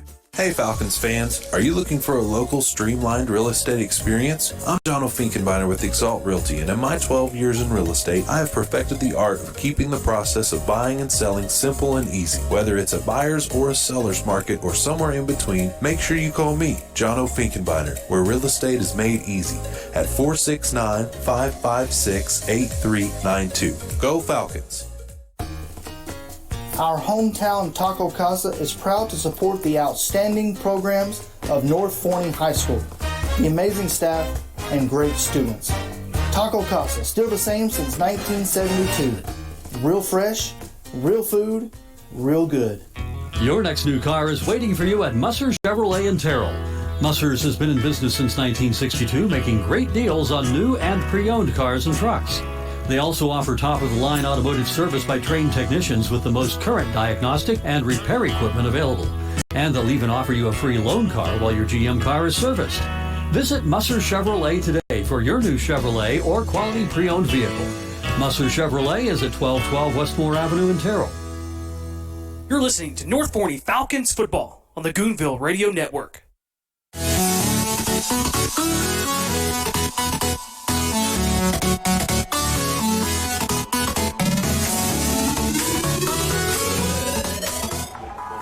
All right.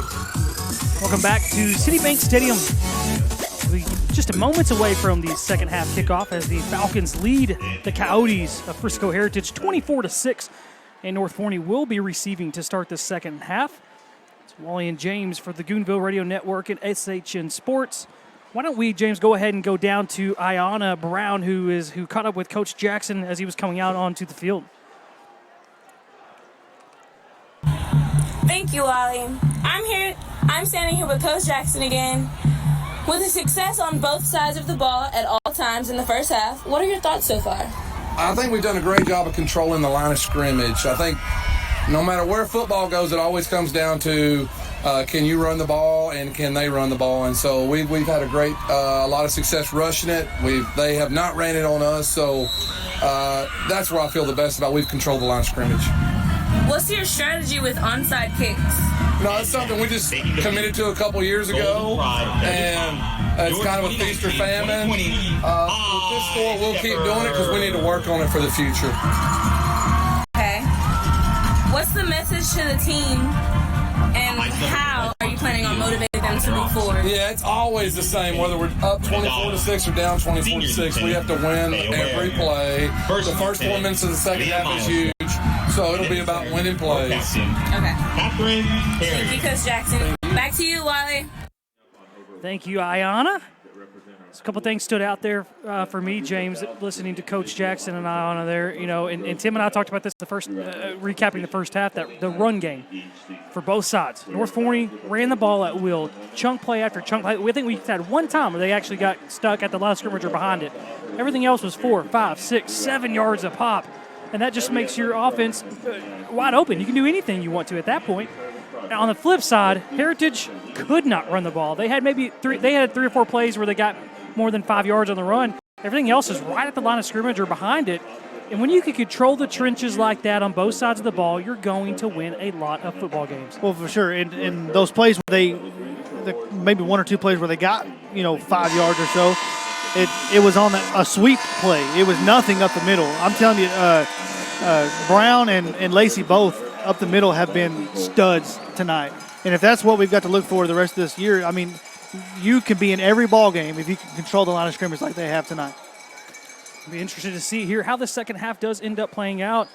The offense was near flawless. They did have an interception. Acuna did force a throw in there. It ended up resulting in an interception.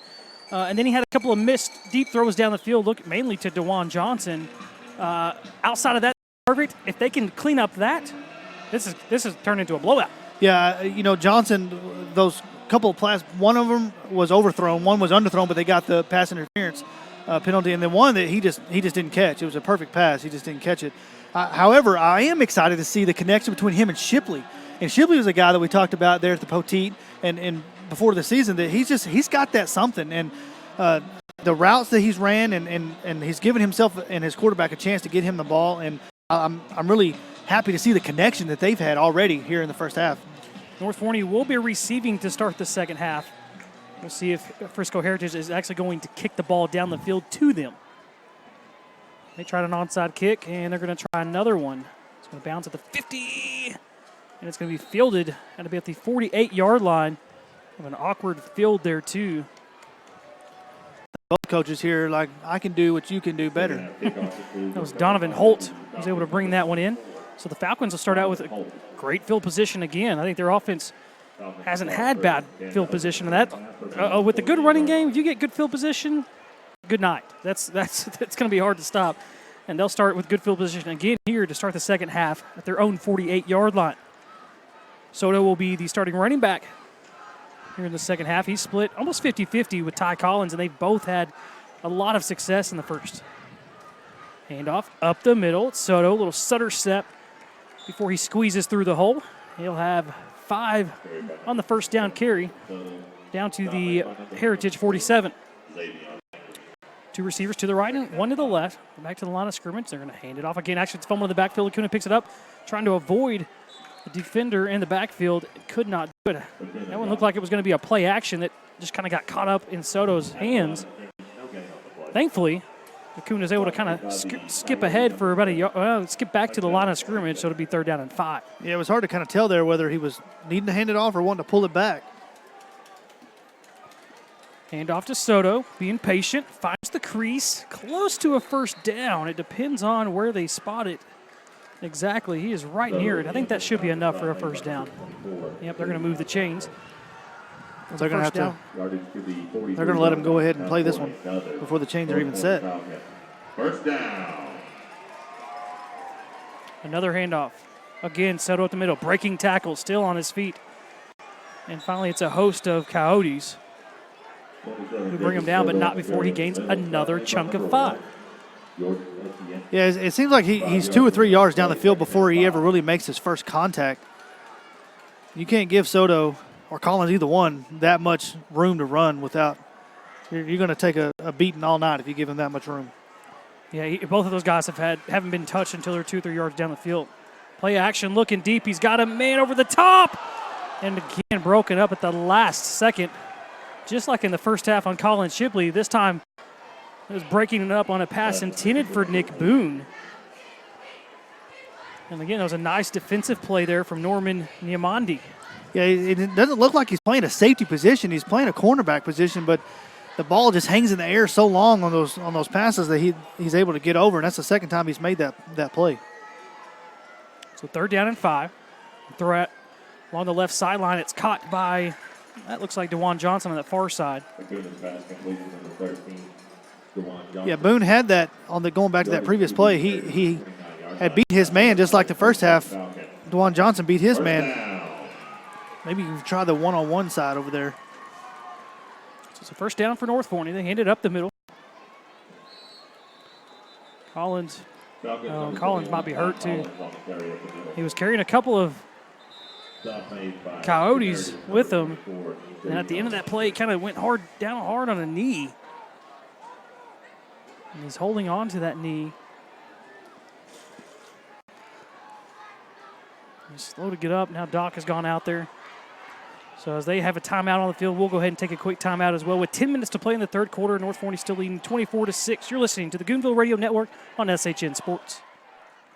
Your new Cadillac is as close as Musser Cadillac in Terrell. Musser's has been making great deals on new and pre-owned cars and trucks since 1962. And you're sure to get a great deal on a new Cadillac when you visit Musser's in Terrell. They also offer top-of-the-line automotive service by trained technicians with the most current diagnostic and repair equipment available. And they'll even offer you a free loan car while your GM car is serviced. Visit Musser Cadillac today for your new Cadillac or quality pre-owned vehicle.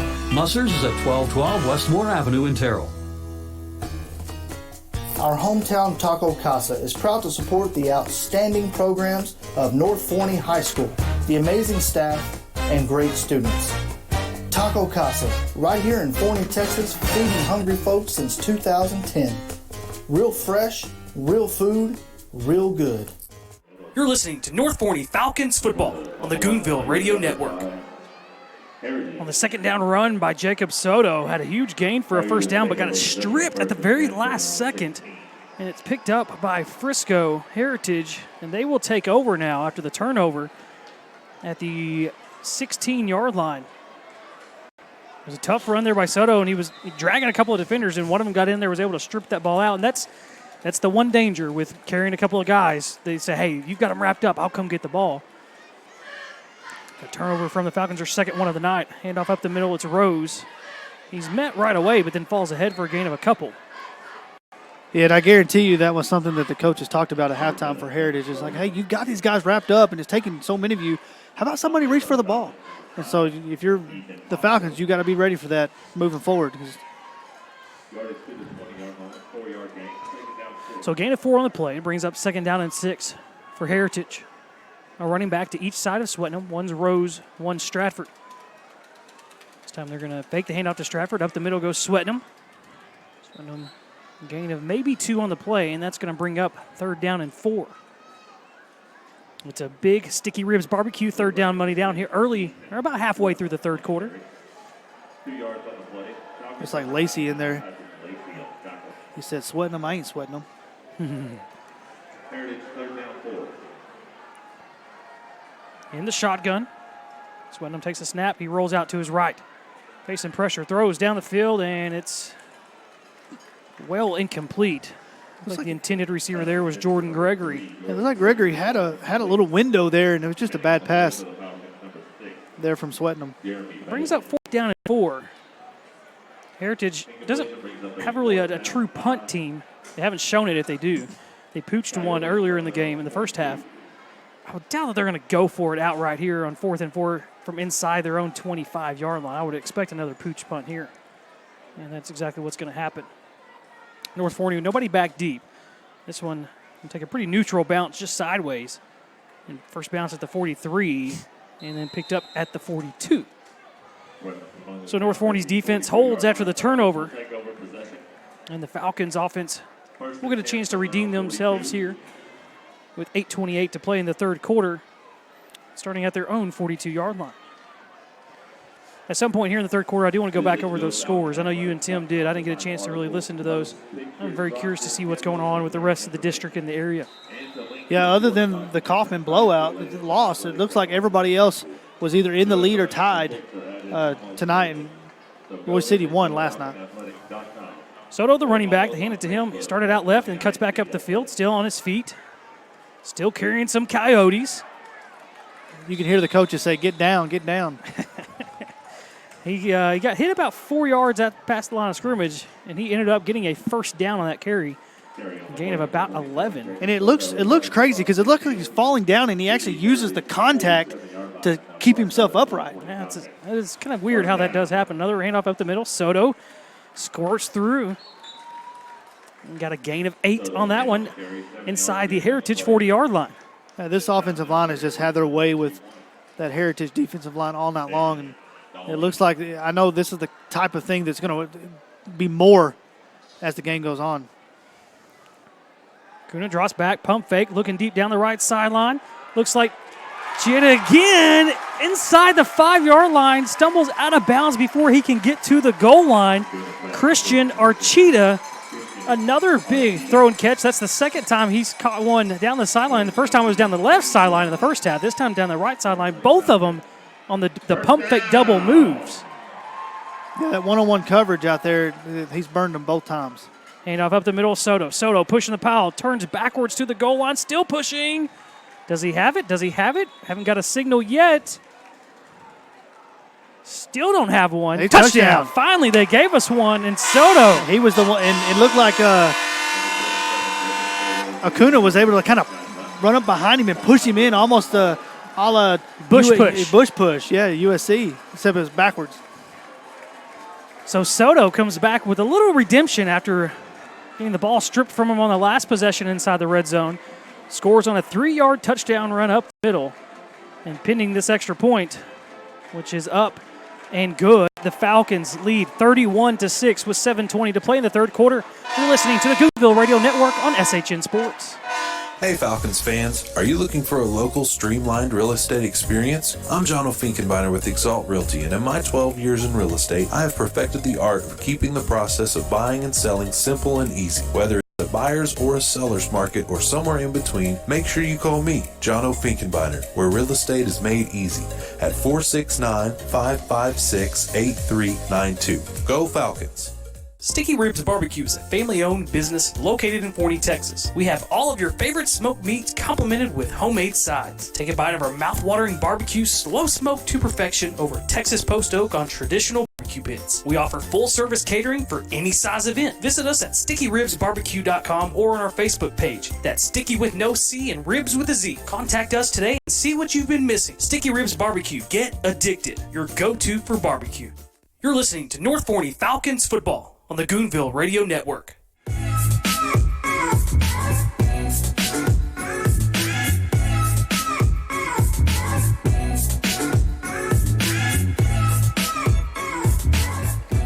Rodriguez set to kick off for the Falcons with the 31-6 lead. About halfway through the third quarter here from Citibank Stadium. And the season opener for the Falcons, it's Wally and James. Rodriguez will kick this one away, and it's fielded right at the goal line by Stratford. Put on the brakes at the 15, gets wrapped up and dropped, and the ball came out for a second, but he held on to it. And a nice special teams play there by a host of Falcons. So, all if you want to take a second here and look, I'll tell you some of the scores as the teams come onto the field. Yep. So, the Sulphur Springs, they were tied at their going into halftime. Wakeland has now taken a 39-17 lead over Sulphur Springs. They let that one get away from them. Greenville is still up over WT White, 17-14. That one's almost halftime. Looks like Hallsville is over leading against Terrell, 20-14 there in Terrell. Forney is up 35-14 over Richardson Berkner. And Corsicana and Centennial are tied 13-13. Looks like Corsicana just kicked a field goal to draw even in that one. And then Ennis is still up 14-6, about halfway through the third quarter there at Waxahachie. Some interesting scores there. Handoff up the middle. A gain of 4 on the play.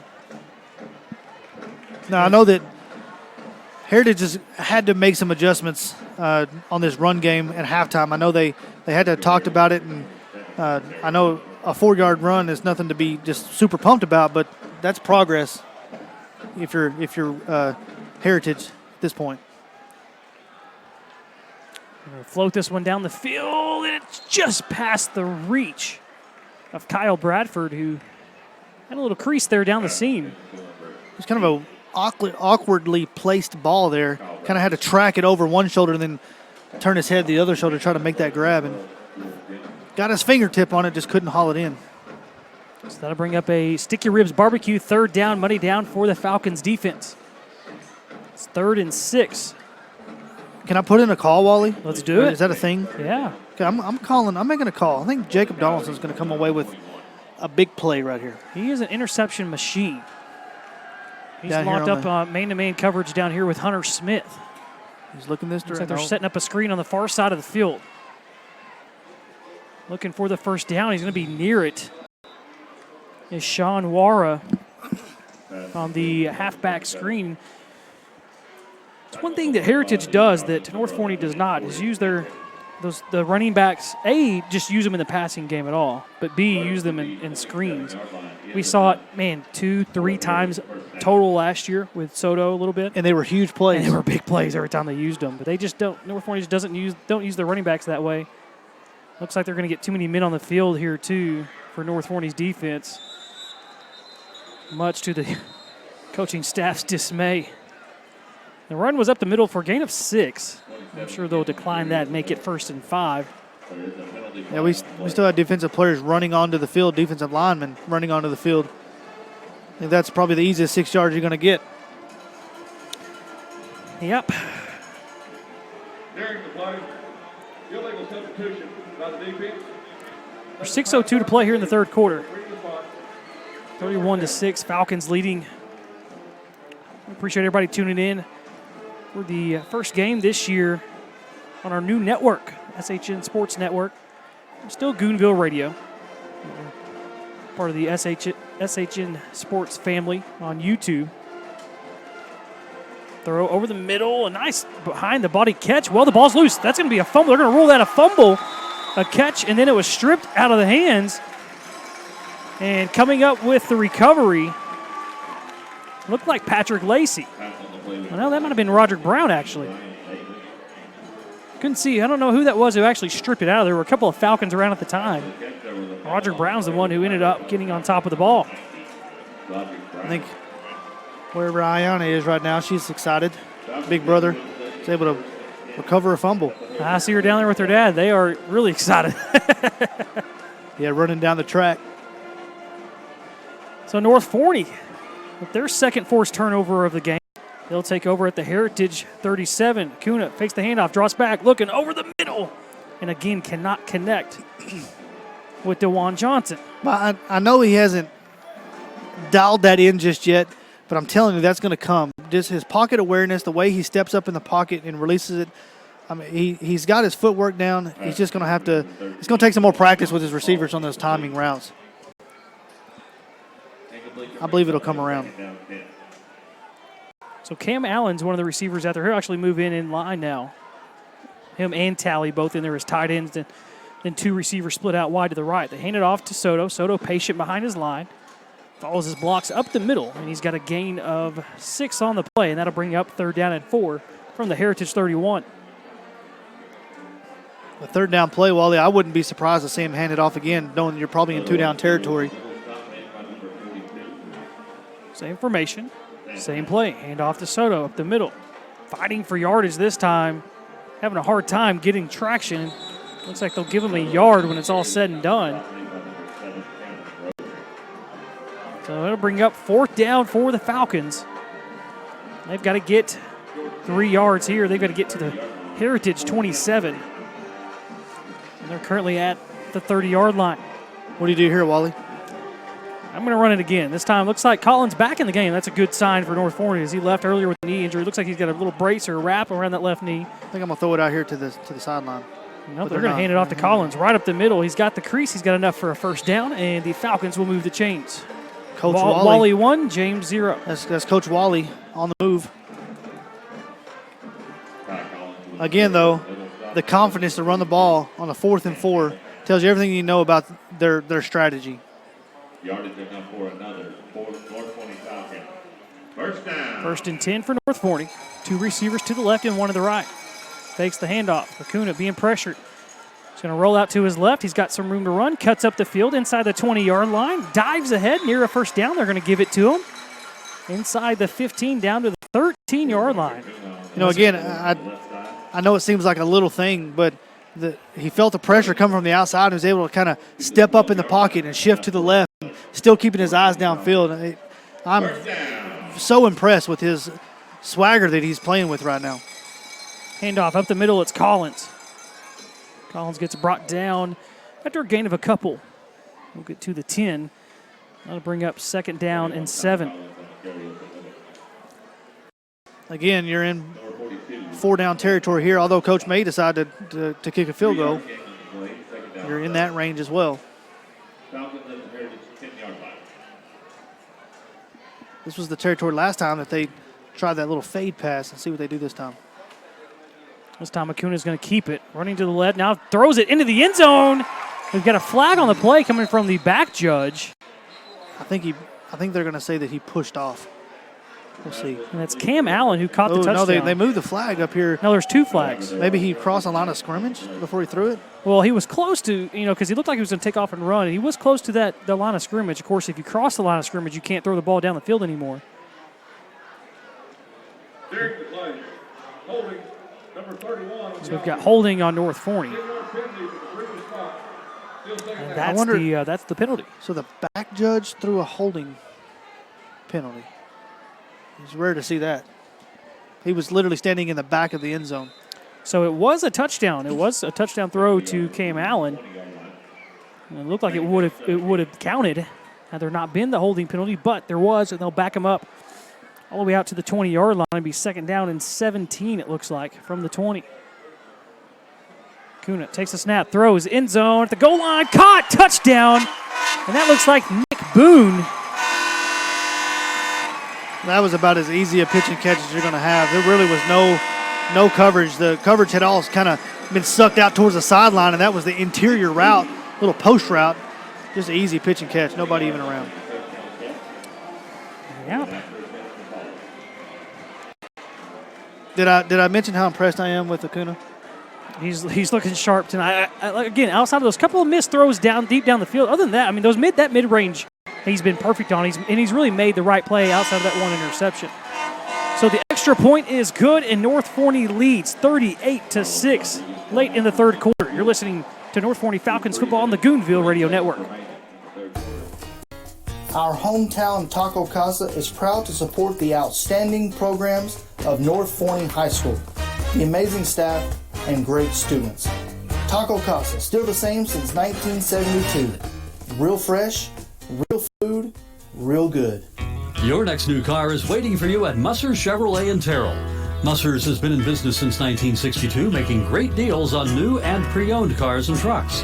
They also offer top-of-the-line automotive service by trained technicians with the most current diagnostic and repair equipment available.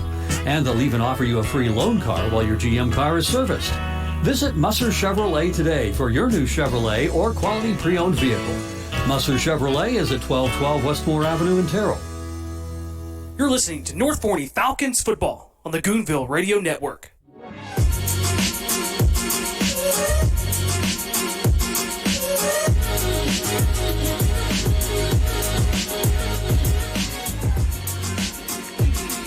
.303 to play here in the 3rd quarter. It's from Citibank Stadium. It's Wally and James on the Goonville Radio Network and SHN Sports. Falcons leading 30-6 over the Frisco Heritage Coyotes. Forney ready to kick off. Rodriguez looking to the sideline to decide how they want to kick this one off. They're going to kind of squib it down the middle. And picked up by a Heritage backer. And he will dart ahead across the 40-yard line. It's like we have seen every kind of kickoff that you can see here. We've seen him kick it away. We've seen him squib it down the middle. We've seen him kind of pooch it to one side, one corner, one side. We've seen a host of onside kicks from both teams. And I'd say for the most part, he's the kick has been executed on all levels. Yeah, the onside kicks, even though they haven't recovered one, they've been so close. I mean, you can't really ask for a much better kick. I'd like to give a shout out to my mom and dad listening from Hot Springs, Arkansas. Hot Springs, Arkansas. Run pass option. They throw it out into the flat to Gilchrist. Gilchrist wrapped up and brought down. That was a good defensive play by Trey Barksdale. He was all over it. Gilchrist trying to throw him out of the way, and Barksdale held on. And that's exactly the kind of play that Heritage had some success with there in the first half. And the pursuit this time said, we're not going to let you. You're not going nowhere this time. Yeah, North Forney has definitely made some adjustments on that because that has not worked here in the second half, and that was kind of Heritage's bread and butter in the first 2 quarters, throwing it out quick to the flat and then letting the receivers work with some space. This half there hasn't been that space. Again, they throw it out to the flat to the right side. Gilchrist, and he is blown up by 2 Falcon defenders. They were all over that. I think they knew the play before the ball was ever snapped. And we're going to get a timeout from Heritage. So as they take a timeout, we will step away as well. 38-6, North Forney leads on the Goonville Radio Network. Hey Falcons fans, are you looking for a local streamlined real estate experience? I'm John O'Finkenbeiner with Exalt Realty, and in my 12 years in real estate, I have perfected the art of keeping the process of buying and selling simple and easy. Whether it's a buyer's or a seller's market or somewhere in between, make sure you call me, John O'Finkenbeiner, where real estate is made easy at 469-556-8392. Go Falcons! Sticky Ribs Barbecue is a family-owned business located in Forney, Texas. We have all of your favorite smoked meats complemented with homemade sides. Take a bite of our mouth-watering barbecue, slow smoked to perfection over Texas post oak on traditional barbecue pits. We offer full-service catering for any size event. Visit us at stickyribsbarbecue.com or on our Facebook page. That's Sticky with no C and Ribs with a Z. Contact us today and see what you've been missing. Sticky Ribs Barbecue. Get addicted. Your go-to for barbecue. You're listening to North Forney Falcons football on the Goonville Radio Network.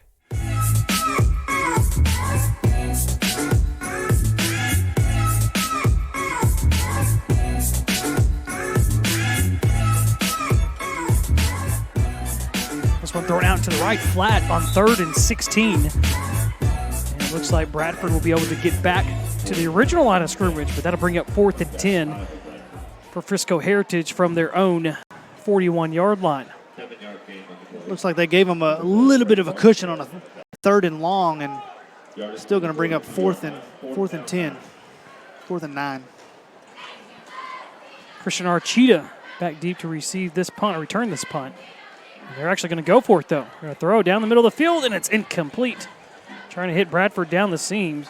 They tried to sneak a 4th down play in there instead of pooch punting this time. And it did not work, and North Forney takes over in great field position late in the 3rd quarter. Just a minute 14 left. North Forney has really opened up this game here. It was 24-6, which is a pretty sizable lead going into half. And then 2 touchdowns. Their first 3 possessions for North Forney here in the second half has ballooned the lead up to 38-6. You know, I know it's technically non-district preseason games don't necessarily count, but I don't get the call on your own side of the field. I mean, you're asking for, you know, icing on the cake, if you will. I don't get that. Other than it doesn't count, I guess. I mean, that's what I would just go back to is they have nothing to lose in the end. It doesn't matter, and they're already losing 38-6. It ain't like it's going to cost them the game, you know. Sure. I think you're trying to get better. As you keep putting your defense in this kind of situation, they're already tired, you know, just the way the pace that they play at. Kuna throws quickly to the left. Caught by Nick Boone. Put a move on the defender. And Boone all the way down inside the 20. They're going to mark him at the 21-yard line. Man, did he make a defender just fall flat on his face. Yeah, actually, it was on his butt. It just locked him up. It brought the crowd to life there. What a move. That makes my knees hurt. Kuna again throws quick left, and this time it's dropped by Boone. He was wanting to make that move again. He had a little bit of space to run with an extra blocker. And it really looked like the same play, just kind of a quick throw out to the slot there on the left side.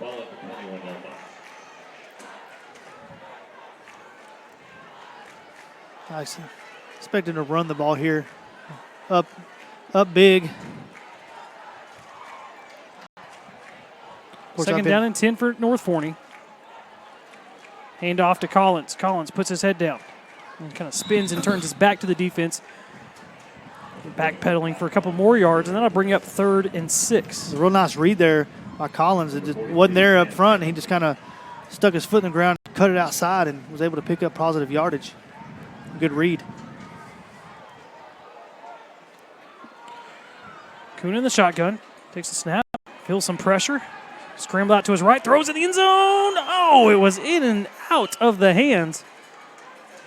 Was that DeJuan Johnson again? I think it was. Yeah, you had two receivers that looked like both had chances to catch that ball. Kuna, a couple of times tonight, Kuna has had the opportunity to run for some yardage as we've got a Coyote defender down in the back of the end zone. Yeah, it looked like the receivers kind of came through and brought their defenders with them, and they just ran into each other. Well, let's take a quick step away real quick. With 30 seconds left to play in the third quarter. Actually, no. He's going to get up. I'm not falling for it this time. Every time we start to go to break, they jump right up. That's what we need to do. Just say we're going to go to break. They hop right up. They're okay. It's a win-win for both of us. We stay on the field. They're not hurt. That's what we need to do from now on. I think they tried to trick you, and not this time.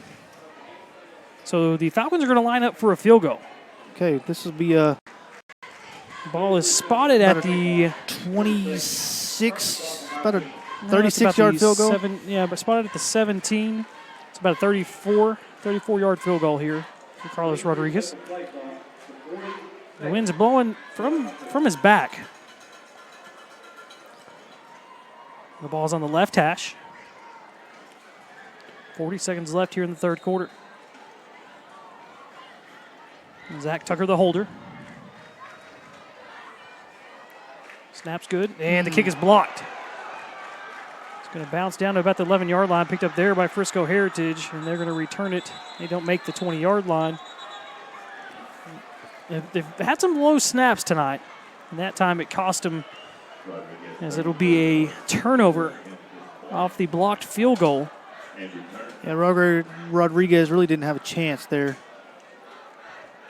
Yeah, you can kind of tell that one just was a little bit slow developing. So, Wally, what do you take of the so far here, the start in the second half, coming off the first half? I think what I'm most impressed, the offense has just done what they've done all game. I'm really impressed with the defense here in the second half. They've made those adjustments.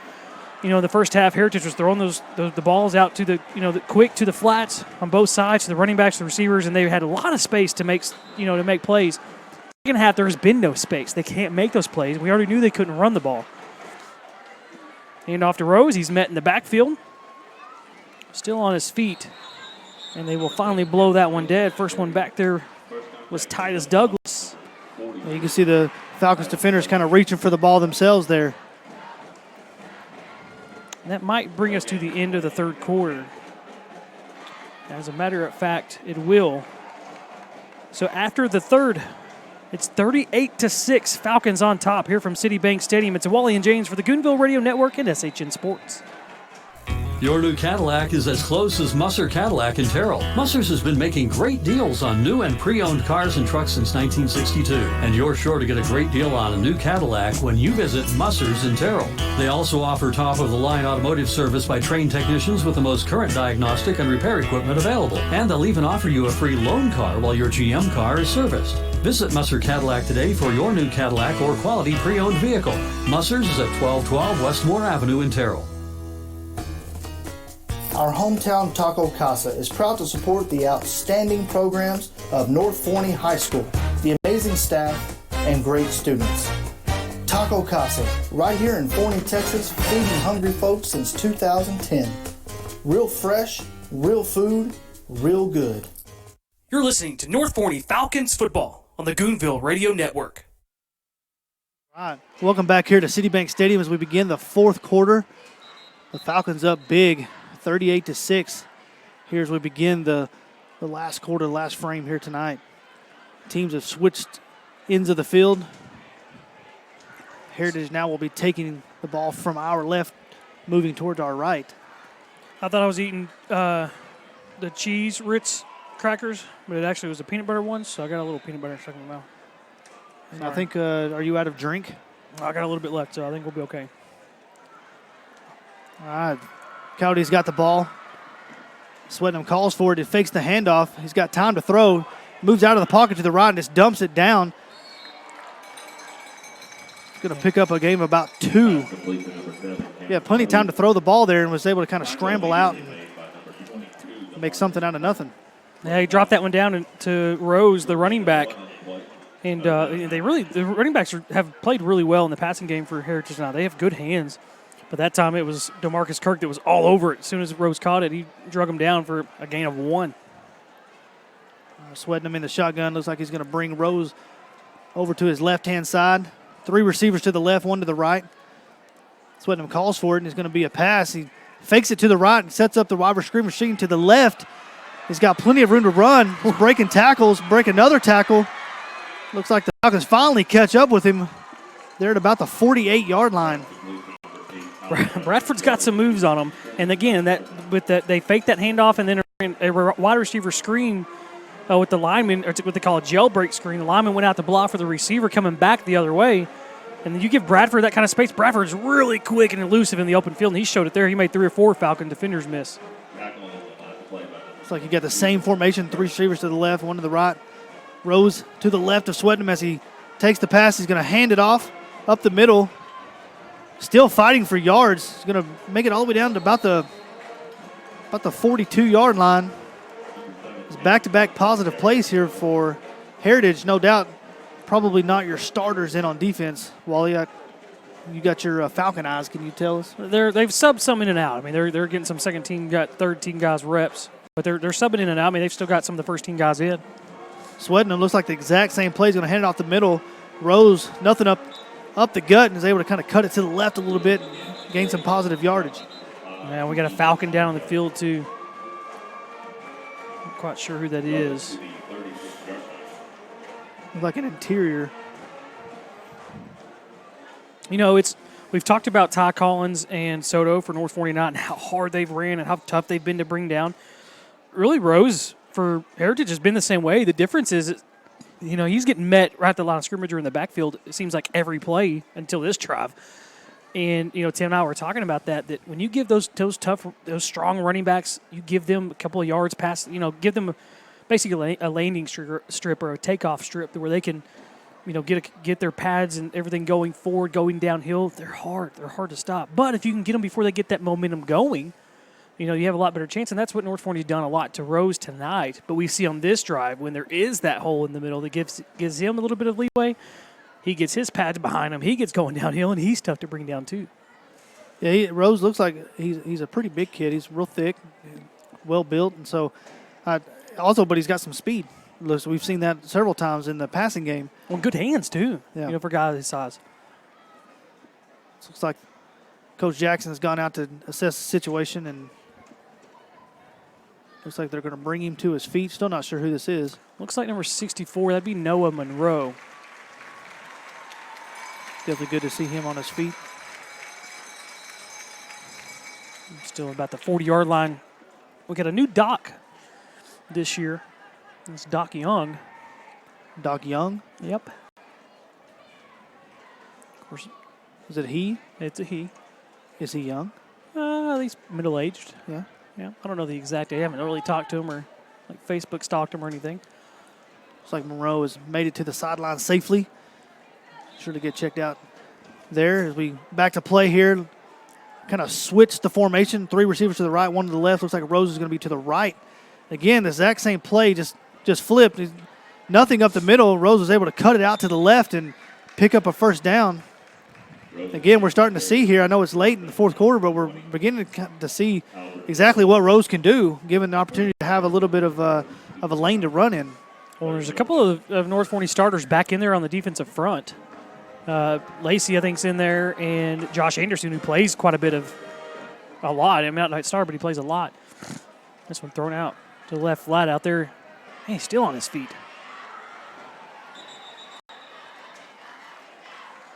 Going back to that last play, you know, again, there was nothing up the middle, which there hasn't been all night. But he was able to kick it out to the left.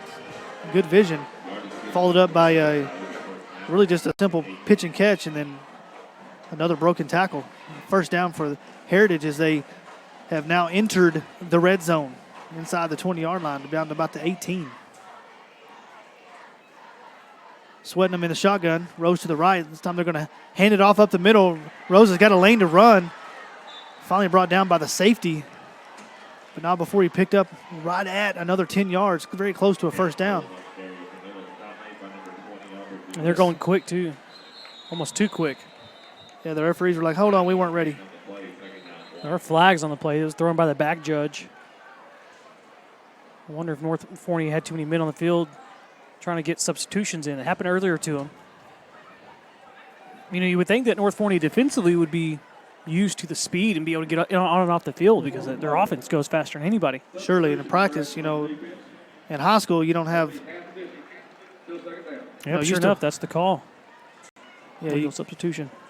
Going full pads at practice, and it's more game-like. Well, you know, I've talked to a lot of the defensive guys in the past, and they say that, man, playing against our defense, it helps us because, you know, we're conditioned to be able to go play after play. It's fast. I don't know if they were quite ready for Heritage's speed of their plays. Sweating them. And this one's, yeah. Sorry, go ahead. I was all over that one. Sweating them. Received the shotgun snap and threw the fade out to the far side, and good coverage over there. Incomplete pass. You know, Bradford just trying to get control of that all the way down to the ground with that ball. He almost had it. Finally, it touched the ground and got out of his hands. Sweating him in the shotgun. Calls for the snap. This time he hands it off up the middle. Again, the play that's worked so well on this drive, this time results in a touchdown for Rose. Yeah, Rose was untouched on that one. And North Forney's got some of their second and third string guys in there. And obviously Heritage still has all their starters in the game. Well, I know if you're Coach Jackson, you're not going to have an excuse for that drive, really. And if you're especially getting into district play, you're going to need your reserves to step up and play meaningful minutes. I'm sure he's not happy about that drive. He's got the swinging gate again. We've seen before. Looks like they're going to go for two. This time they're going to roll out to the right-hand side. Oh, that was easy. And just there's no coverage really. Yeah, North Forney with those guys, with the backups being in, they don't practice against the swinging gate, so they don't know, how to defend that. And Heritage kind of took advantage of that, so they get back on their what they lost when they missed the 2-point conversion earlier. So the score is not on the scoreboard. It's 38-14. Falcons lead. We'll step away for just a minute. You're listening to the Goonville Radio Network on HSN Sports. Hey Falcons fans, are you looking for a local streamlined real estate experience? I'm John O'Finkenbeiner with Exalt Realty, and in my 12 years in real estate, I have perfected the art of keeping the process of buying and selling simple and easy. Whether it's a buyer's or a seller's market or somewhere in between, make sure you call me, John O'Finkenbeiner, where real estate is made easy at 469-556-8392. Go Falcons! Sticky Ribs Barbecue is a family-owned business located in Forney, Texas. We have all of your favorite smoked meats complemented with homemade sides. Take a bite of our mouth-watering barbecue, slow smoked to perfection over Texas post oak on traditional barbecue pits. We offer full-service catering for any size event. Visit us at stickyribsbarbecue.com or on our Facebook page. That's Sticky with no C and Ribs with a Z. Contact us today and see what you've been missing. Sticky Ribs Barbecue. Get addicted. Your go-to for barbecue. You're listening to North Forney Falcons football on the Goonville Radio Network.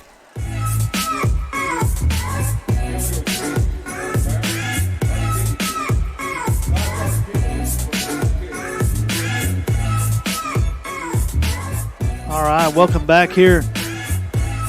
About just under, I believe that says under 9 minutes here to go in the game in the fourth quarter as Heritage tries that onside kick and it goes out of bounds. So North Forney Falcons will take over here at the 47-yard line.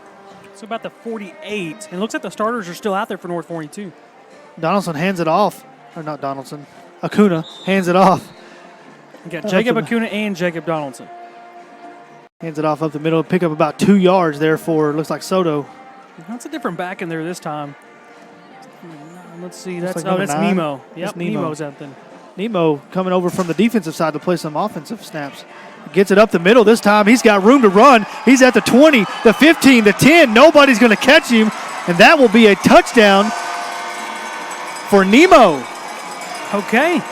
I believe that was my one big call I had last year, too, was Nemo. Wow. I think me and Nemo have a connection.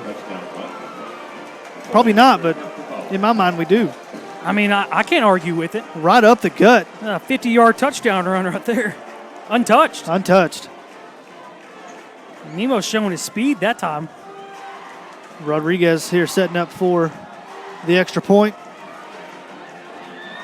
A little bit of a high snap, but the kick is up and through. And just like that, in a matter of about 2 plays, not sure what the score is. 45. 45, I can add. Okay, 38 plus 7 is 45. So it's 45 to 17. 14. Okay, you tell the score from here on out, Wally. Okay, yeah, when they take it off the scoreboard, they got a really nice video board, but then they take it away to show a highlight. I think we're going to hang out right here. Okay. I want to explain to everybody, and they're like, why is Wally not doing play-by-play? Well, here's the thing. The rules are we get to the fourth quarter, and it's a blowout. Then just like on the field, normally you bring in your reserves. You bring in, you got to rest your starters. There's no need to get some playing time for these other guys. The same thing in the radio booth. Okay, Wally's still here with me. He's got to help me add the score and tell me where the yardage is, but we got the reserves in doing the play-by-play. Man, I think you're not giving yourself enough credit there. Well, Jacob Donaldson definitely does not play quarterback, although I bet he could. He probably could. I mean, I've called him Josh Donaldson before. And Josh Donaldson plays professional baseball for. We don't like Josh Donaldson just for the whole Blue Jay Ranger hate. But Rodriguez is ready to kick this one away. We'll see which style he chooses to do so in. Gets the okay from the officiating crew. This time he's going to kick it just a line drive down the middle of the field or towards the sideline, and it actually goes out of bounds. So I think that is the first time tonight that he didn't kick it exactly how he wanted to. Yeah, I don't think that was the game plan. I think he wanted to just a line drive down the middle of the field and just came off the side of his foot. So next week, James, it'll be a road game against Wiley East, a pretty familiar opponent. Wiley East used to be in the district for a couple of years, and they've given us some very memorable games. I think it was 4 years ago. Well, I guess 3 years ago, Eno Benjamin was their running back, and man, he carried the ball. I think it was a playoff game that year for them. They didn't pass the ball one single time. They won because he was so good at running the ball. The year after that, 2 years ago, 3 years ago, I guess. No, 2 years ago, Kobe for North Forney had 10 touchdowns, 10 total touchdowns in a game. All passing? No, rushing and passing. I can't remember what the exact total was. We had 10 total touchdowns, which tied a Texas record for high school. And then, of course, last year, and that game where Colby scored 10 touchdowns, they won 70-63. So, I mean, it was still a thrilling game. That's Corbin Johnson went crazy. I think he had over 300 yards rushing. And then last year, North Forney had a big blowout win against them where Jalen had a couple of big touchdowns. And they're going to pass interference on that far side of the field against North Forney. Yeah, first down there, looks like Rose, that similar play that he scored the touchdown on, picked up about 5 yards, and then they're on second down. They aired it out down the left sideline, and looks like it's going to be pass interference.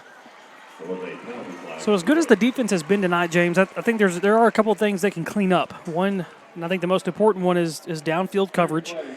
Because a lot of times they've been there. Those guys have been there. They just haven't been able to get their head around to see the ball. They've gotten just too much contact with the receivers. I think that's a big adjustment they can make because it's cost them a couple of times tonight. Yeah, and a couple of those, Swetnam just missed his man. They were open, and he just missed the throw. Swetnam going to get in the shotgun. This time hands it off to Rose. He's going to sweep it out towards the left side, and he's got room to run, breaking tackles. He's all the way down the sideline. Looks like he's going to finally be ran out of bounds. Looks like, they're going to bring it back some. Looks like about the 33-yard line. Well, that was Lucas Stratford that time on the carry. Or their speed back, Rose being the power back. The Thunder and Lightning. Thunder and Lightning. Looks like Lightning's getting a chance on this drive. This time 3 receivers to the left, 1 to the right. Swetnam receives the handoff. He's going to fake the handoff and then run and then pass it down the middle of the field.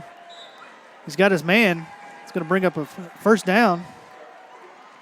They're going to take it all the way down to about the 22. About 22.5-yard line. Yeah, so Heritage still has their entire starting offense out there.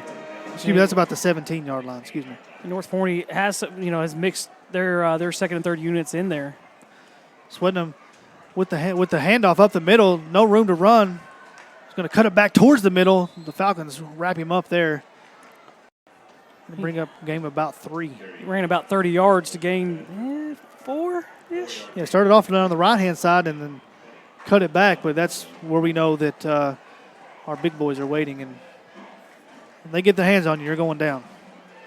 Swetnam in the shotgun, running back to the left. 3 receivers also to the left. This time he's going to hand it off again, the same play that they've ran. This time he's cutting it way outside, around the numbers and all the way down. Looks like they're going to give him the touchdown right there at the pylon. Yeah, it was Stratford again. That time he was fast enough to get the edge. Yeah, that's something that North Forney has been really good at tonight is sealing that edge and not allowing them to break containment, if you will. That time he some solid blocking around the outside, around the numbers, and he was just able to go around and sneak it into the end zone. Definitely some things here to work on that we're seeing here in the fourth quarter. Some action. We like it. But I'm sure Coach Jackson is thinking, I don't like this. This time they're going to set up for the normal extra point. A low snap, but he was able to get it down and kick us up and good. And just like that, it's going to be 45-21. Listen to the Goonville Radio Network here on HSN.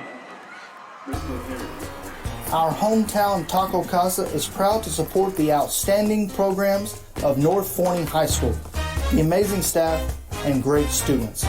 Taco Casa, still the same since 1972. Real fresh, real food, real good. Your next new car is waiting for you at Musser's Chevrolet in Terrell. Musser's has been in business since 1962, making great deals on new and pre-owned cars and trucks. They also offer top-of-the-line automotive service by trained technicians with the most current diagnostic and repair equipment available. And they'll even offer you a free loan car while your GM car is serviced. Visit Musser's Chevrolet today for your new Chevrolet or quality pre-owned. Musser's Chevrolet is at 1212 Westmore Avenue in Terrell. You're listening to North Forney Falcons football on the Goonville Radio Network.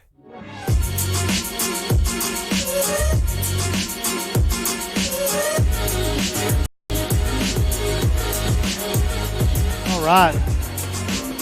45-21 Falcon lead. That's really 2 defensive series in a row that the Falcons have not looked good. Just the run game that they've stopped all night long has come alive here for the Coyotes of Frisco Heritage. I think a lot of that is we've had some substitutions in, but either way, I know that's something that Coach Jackson's going to want to talk about and work on with those guys.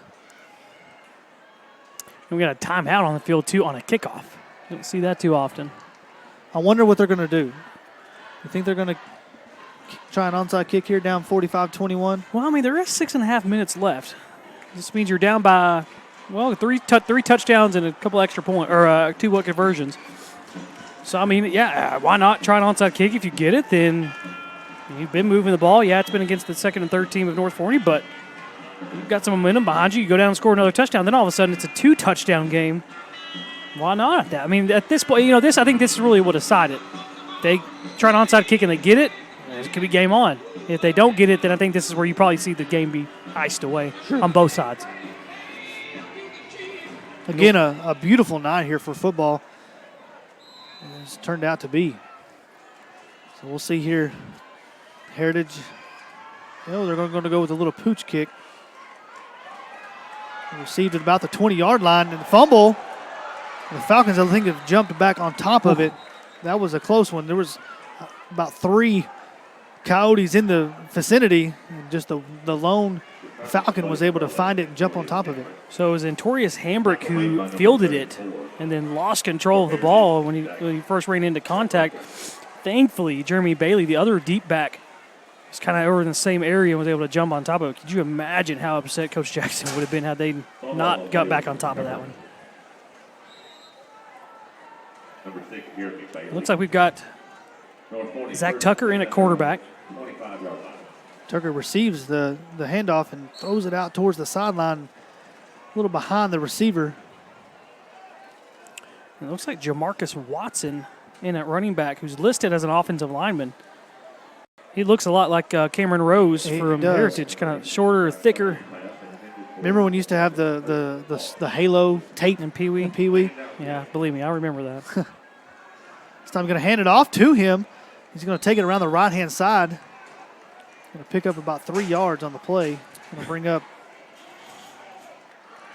it's like third down and a long 6. When Watson gets the ball, when he takes the handoff, he's looking for a Coyote. Sure. Yeah, he's wanting to make contact. 3 yards gain for the play, third down and 7. As they look over to the sideline for the play, looks like you got one receiver to the left, 2 to the right. And North Forney's taking their time, too. Yeah, they're leading that clock for everything it's worth. Down to under 6 minutes to go. The shotgun snap, handed off this time up the middle. And again, just like the other running backs here, carrying 2 or 3 receivers with him is Watson. Watson, he's built like a bowling ball, short and stocky, and man, his legs are huge. Well, if you have a definition of a closer, I think he fits that role. Well, I mean, you've had to try to tackle. You've been carried around by Soto and Collins all night. Sure. Now you just get to get mauled and ran over by Watson. Now I'll be curious to see if they use Watson kind of in that role, or if this is more of just kind of the second, third team guys are in. Sure, I think with the first down here, I'd just do the exact same thing again. The handoff, and they about snapped it to him. Again, up the middle. Oh, did they fumble? We got a fumble on the play. He did. Well, that's not good for your closing resume. Yeah, Coach Jackson is just not going to be happy how this one has turned out to end up. Well, again, last year, and again, you've got backups in the game. So, I mean, you got to take that in consideration with what we're talking about. But this was a thing that they really struggled with, was closing both halves. They would start off strong both halves, and then they just struggled closing the second and fourth quarters. And we're kind of seeing that a little bit here tonight. Just not the way you want to end the ball game. So Heritage not quite done yet. Yeah, it's still going to take quite a bit to come back and win this. And there's only 4:55 to play in the fourth quarter, but their starters on offense are still out there. So which running back we got now? Swetnam is taking the pass. He's going to pass it into the little window on the left-hand side. Going to pick up about 9 yards on the pass. Looks like a little 10-yard turnaround. It looks like Shane Wara as the running back in there. We got 3 receivers to the left, 1 to the right. Wara to the left of Swetnam. Swetnam takes the snap. This time the exact same play. And boy, oh my goodness. That's Trey Barksdale. He almost came away with a pick, and that would have been a pick 6. Well, and I think because he got in that window, it really messed with the receiver. He may have even gotten a piece of the ball. It was the exact same play as before. This time Barstow kind of came screaming down in that open window. And I think, if nothing else, it got in the sight line of Gilchrist, the receiver, and he couldn't bring it in. With the same formation. This time he's going to throw it to the right-hand side, and he's got his man cutting back towards the middle of the field. Breaking tackles. He's going to take it all the way down to about the 17-yard line. And that time it was Bradford and Stratford.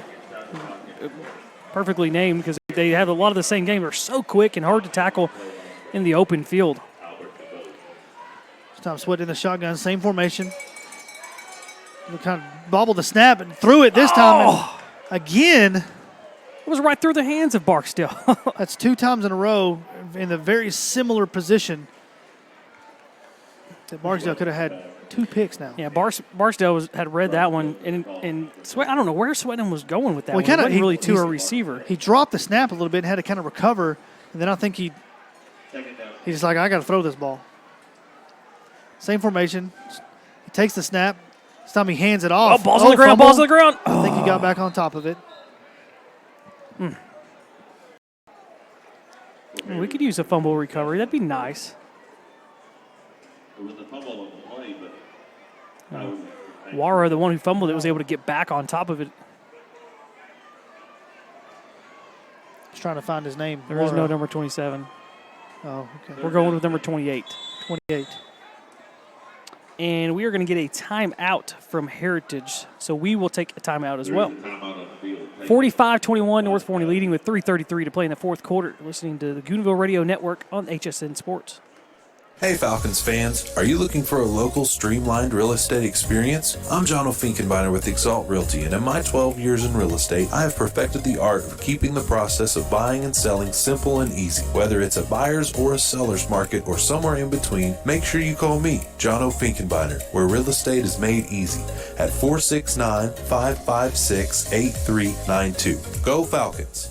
Sticky Ribs Barbecue is a family-owned business located in Forney, Texas. We have all of your favorite smoked meats complemented with homemade sides. Take a bite of our mouth-watering barbecue, slow smoked to perfection over Texas post oak on traditional barbecue pits. We offer full-service catering for any size event. Visit us at stickyribsbarbecue.com or on our Facebook page. That's Sticky with no C and Ribs with a Z. Contact us today and see what you've been missing. Sticky Ribs Barbecue. Get addicted. Your go-to for barbecue. You're listening to North Forney Falcons football on the Goonville Radio Network.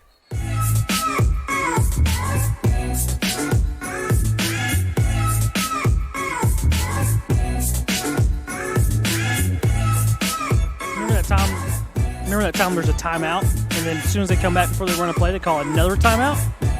That's what just happened. Well, it gives us a chance to catch our breath and maybe see what you think about so far with the opening game. So I think, for the most part, I think what they'll take away is, it was really a well-played game offensively and defensively. I think you did what you want to do, which was run the ball offensively and make some big plays through the pass game. You did that.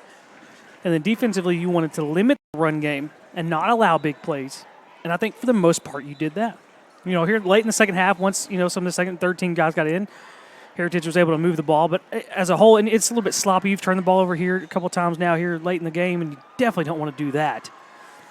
Against better competition, that will cost you dearly. But I think as a whole, I think they'll be pretty happy coming away from this game. A pass out into the left flat, intended for Wara through the hands. And it'll be 4th down and 10 for Heritage, and I think they're going to attempt a field goal. Looks like our counterpart here at Citibank Forney High School tonight is at Richardson Bergner, and they've come away with a 42-21 win. We'll see them here in 2 weeks here at Citibank, and we are the home team, I believe, this year for the Unity Bowl. Which doesn't change anything for us personally. But for the fans, they do love being on the home side. I do promise you that. Well, we get to kind of see Coach Jackson closer. And the field goal is up, and it is good. That was a 34-yard field goal there. Well, why don't we just stay here? We'll just stay here. 3:24 to play here in the fourth quarter. What about your thoughts from tonight's game? Well, I know a lot of what when you see a game, and a lot of what you remember is the last thing you saw, and as well as they played, especially in the third quarter, as well as they played offensively and defensively, the fourth quarter has kind of been the opposite of that. And again, I want to stress, I understand that there's other players in the game, players that hadn't played in this game, previously, but still, I think in these type of games, you want to see your team finish well. It gives you a better taste in your mouth moving forward. Yeah, I do agree with you that a lot of times it is the last taste in your mouth. But I think, again, as a whole, you're going to go back and watch film, and you're going to see that, hey, guys, for 3 quarters of this game, we played a dominant football. That's the football we need to play. Not that fourth quarter that was really sloppy and not us. Well, I think a lot of it, when Acuna goes back and looks, and when a lot of your starting defense, they go back and look, they're going to have a lot of things to be positive about. But you always want those things that you can work on as well. Almost some confusion there on the kind of a pooch kick. He had 2 Falcons call for it, but It looks like Donaldson and I want to say that's Archita Both calling for a fair catch. Archita's like, I'm having a game tonight, man. You got to let me have it. Yeah. 3:24 to play here in the fourth quarter. Looks like the starting offensive line for the most part is still in there for North Forney. But the backup quarterback, running back, and receivers are all in. Zach Tucker, the quarterback. And it looks like Jamarcus Watson still the running back. It's a bouncing snap. They do get it to Watson. Watson started up the middle, cut it to the right, now back up the middle. This time holds on to the ball and gains 8 yards. That's some nice little nifty moves there for the big fella. He was able to cut it back towards the middle of the field to pick up a few extra yards. Yeah, he doesn't have the spin move like Ty Collins does, but he can get down the field in his own way. Well, I think the defender's ready for that contact, and you make any kind of move, you're going to have them off center for sure. Well, this is a big opportunity for Watson as well. You know, we talked about could he be that closer. I don't think that's his role, but this is his chance to make that role. Yeah, this is his audition for that. It didn't get started well. Another bouncing snap. Watson takes the handoff, still on his feet, sheds a couple of defenders, now carrying a couple of more. He probably had 8 yards of carrying defenders there. Do you think we have a different center in? That's two in a row that we not no, we don't. That's still who is that? Still Jeremiah Baker.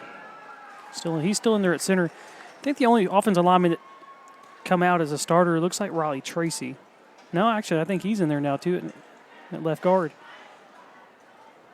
Kind of hard to tell from all the way up here.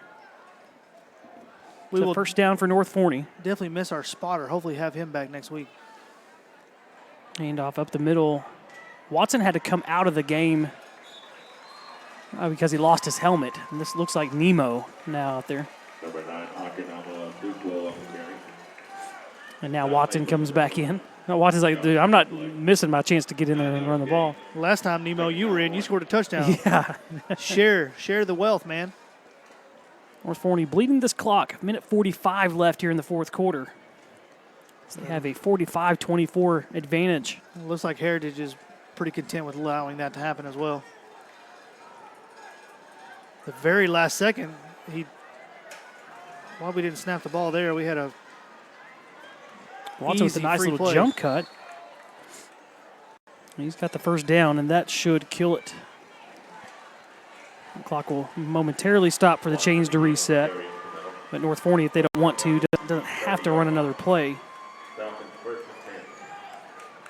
When they snap this one, it'll be under 50 seconds.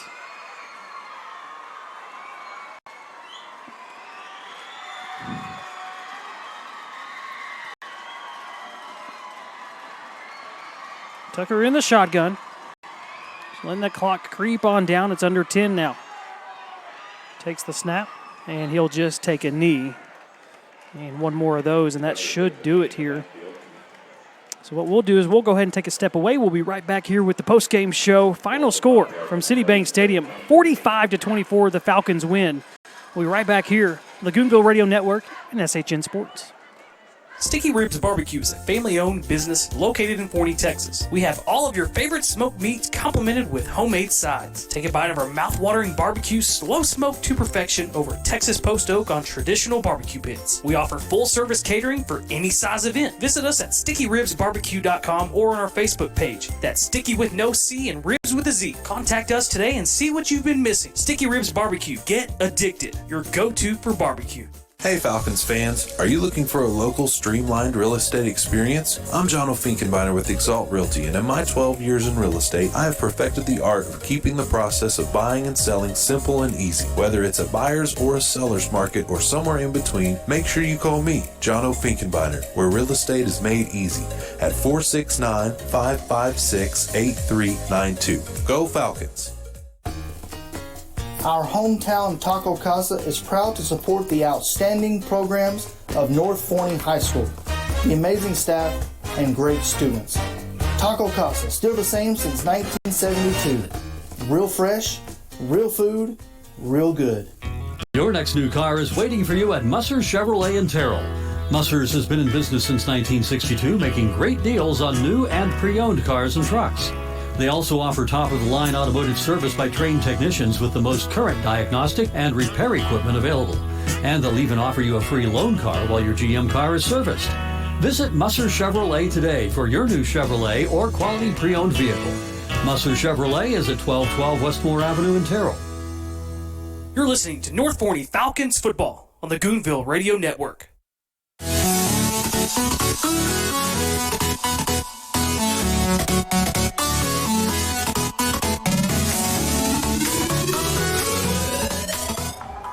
Once again, the final score here from Citibank Stadium is the North Forney Falcons 45 and the Frisco Heritage Coyotes 24. It's the opening game for the Falcons, and it's game number 1 win for North Forney. And we kind of talked about it late in that game, just the overall thoughts. But one more time, let's set that fourth quarter aside because it was kind of sloppy. I don't think that it definitely won't be a true story of the game itself as a whole. Those first 3 quarters, what was your main takeaway? Well, I'd say the main takeaway is the way that the Falcons just manhandled on both sides of the ball, the line of scrimmage, both running it and just being a stone wall. They're not being able to move an inch there on the defensive line. I'd say that was probably the main takeaway, and it was everything else kind of fed off of that fact.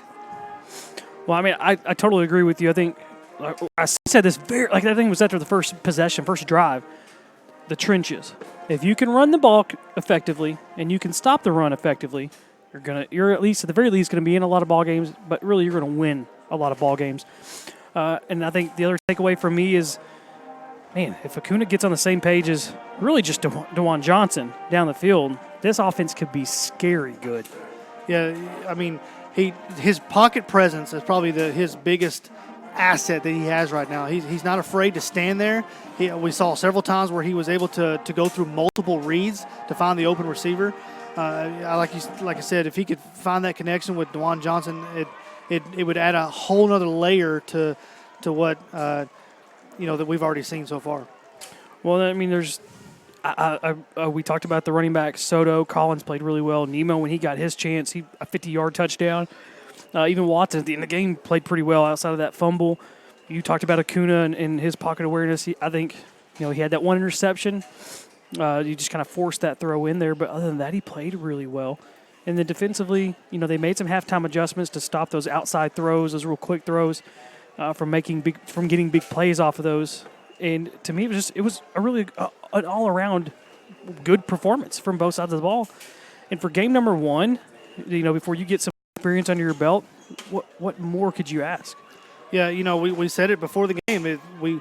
In order to really turn the page from last year and the storyline from last year is you had to come out here tonight. And although it was a quote-unquote, Coach Jackson calls a preseason game, if you will, still you wanted to come out and play well to show that, hey, we're a different team this year. We're going to do things a little different. We're going to have, like Coach said, we're going to come together against adversity. And you saw that there were several. The defense was a prime example of it. There was several times where they had to bow up there in their own red zone, and with goal line Sam with that interception, and just played really well on defense. And I know that this Falcon team is going to be known for its offense and its speed, and that's the thing you talk about really the most. But in order for this team to be successful, they have to play defense like they did tonight for most 3 quarters of the game. When you mentioned it just at the beginning of we started talking there, that it's so far it looks different than last year. It's one game, but one game in this year to one game in last year, it looks a lot different. I think if you're a Falcons fan, a Falcons player, a Falcons coach, you have to be really excited for where this thing's headed. All right, once again, final score from Citibank Stadium, the Falcons 45 and the Coyotes of Frisco Heritage 24. We will catch you next week at Wiley East. If you can't make the game, tune in right here on the SHN Sports Network on YouTube. We'll send out that link. Everybody can get a hold of it. For James, for Ayanna, for Tim, I'm Wally, and we will see you next Friday at 7:10 for the pregame show and 7:30 kickoff. Thanks for tuning in and listening to the Goonville Radio Network on the SHN Sports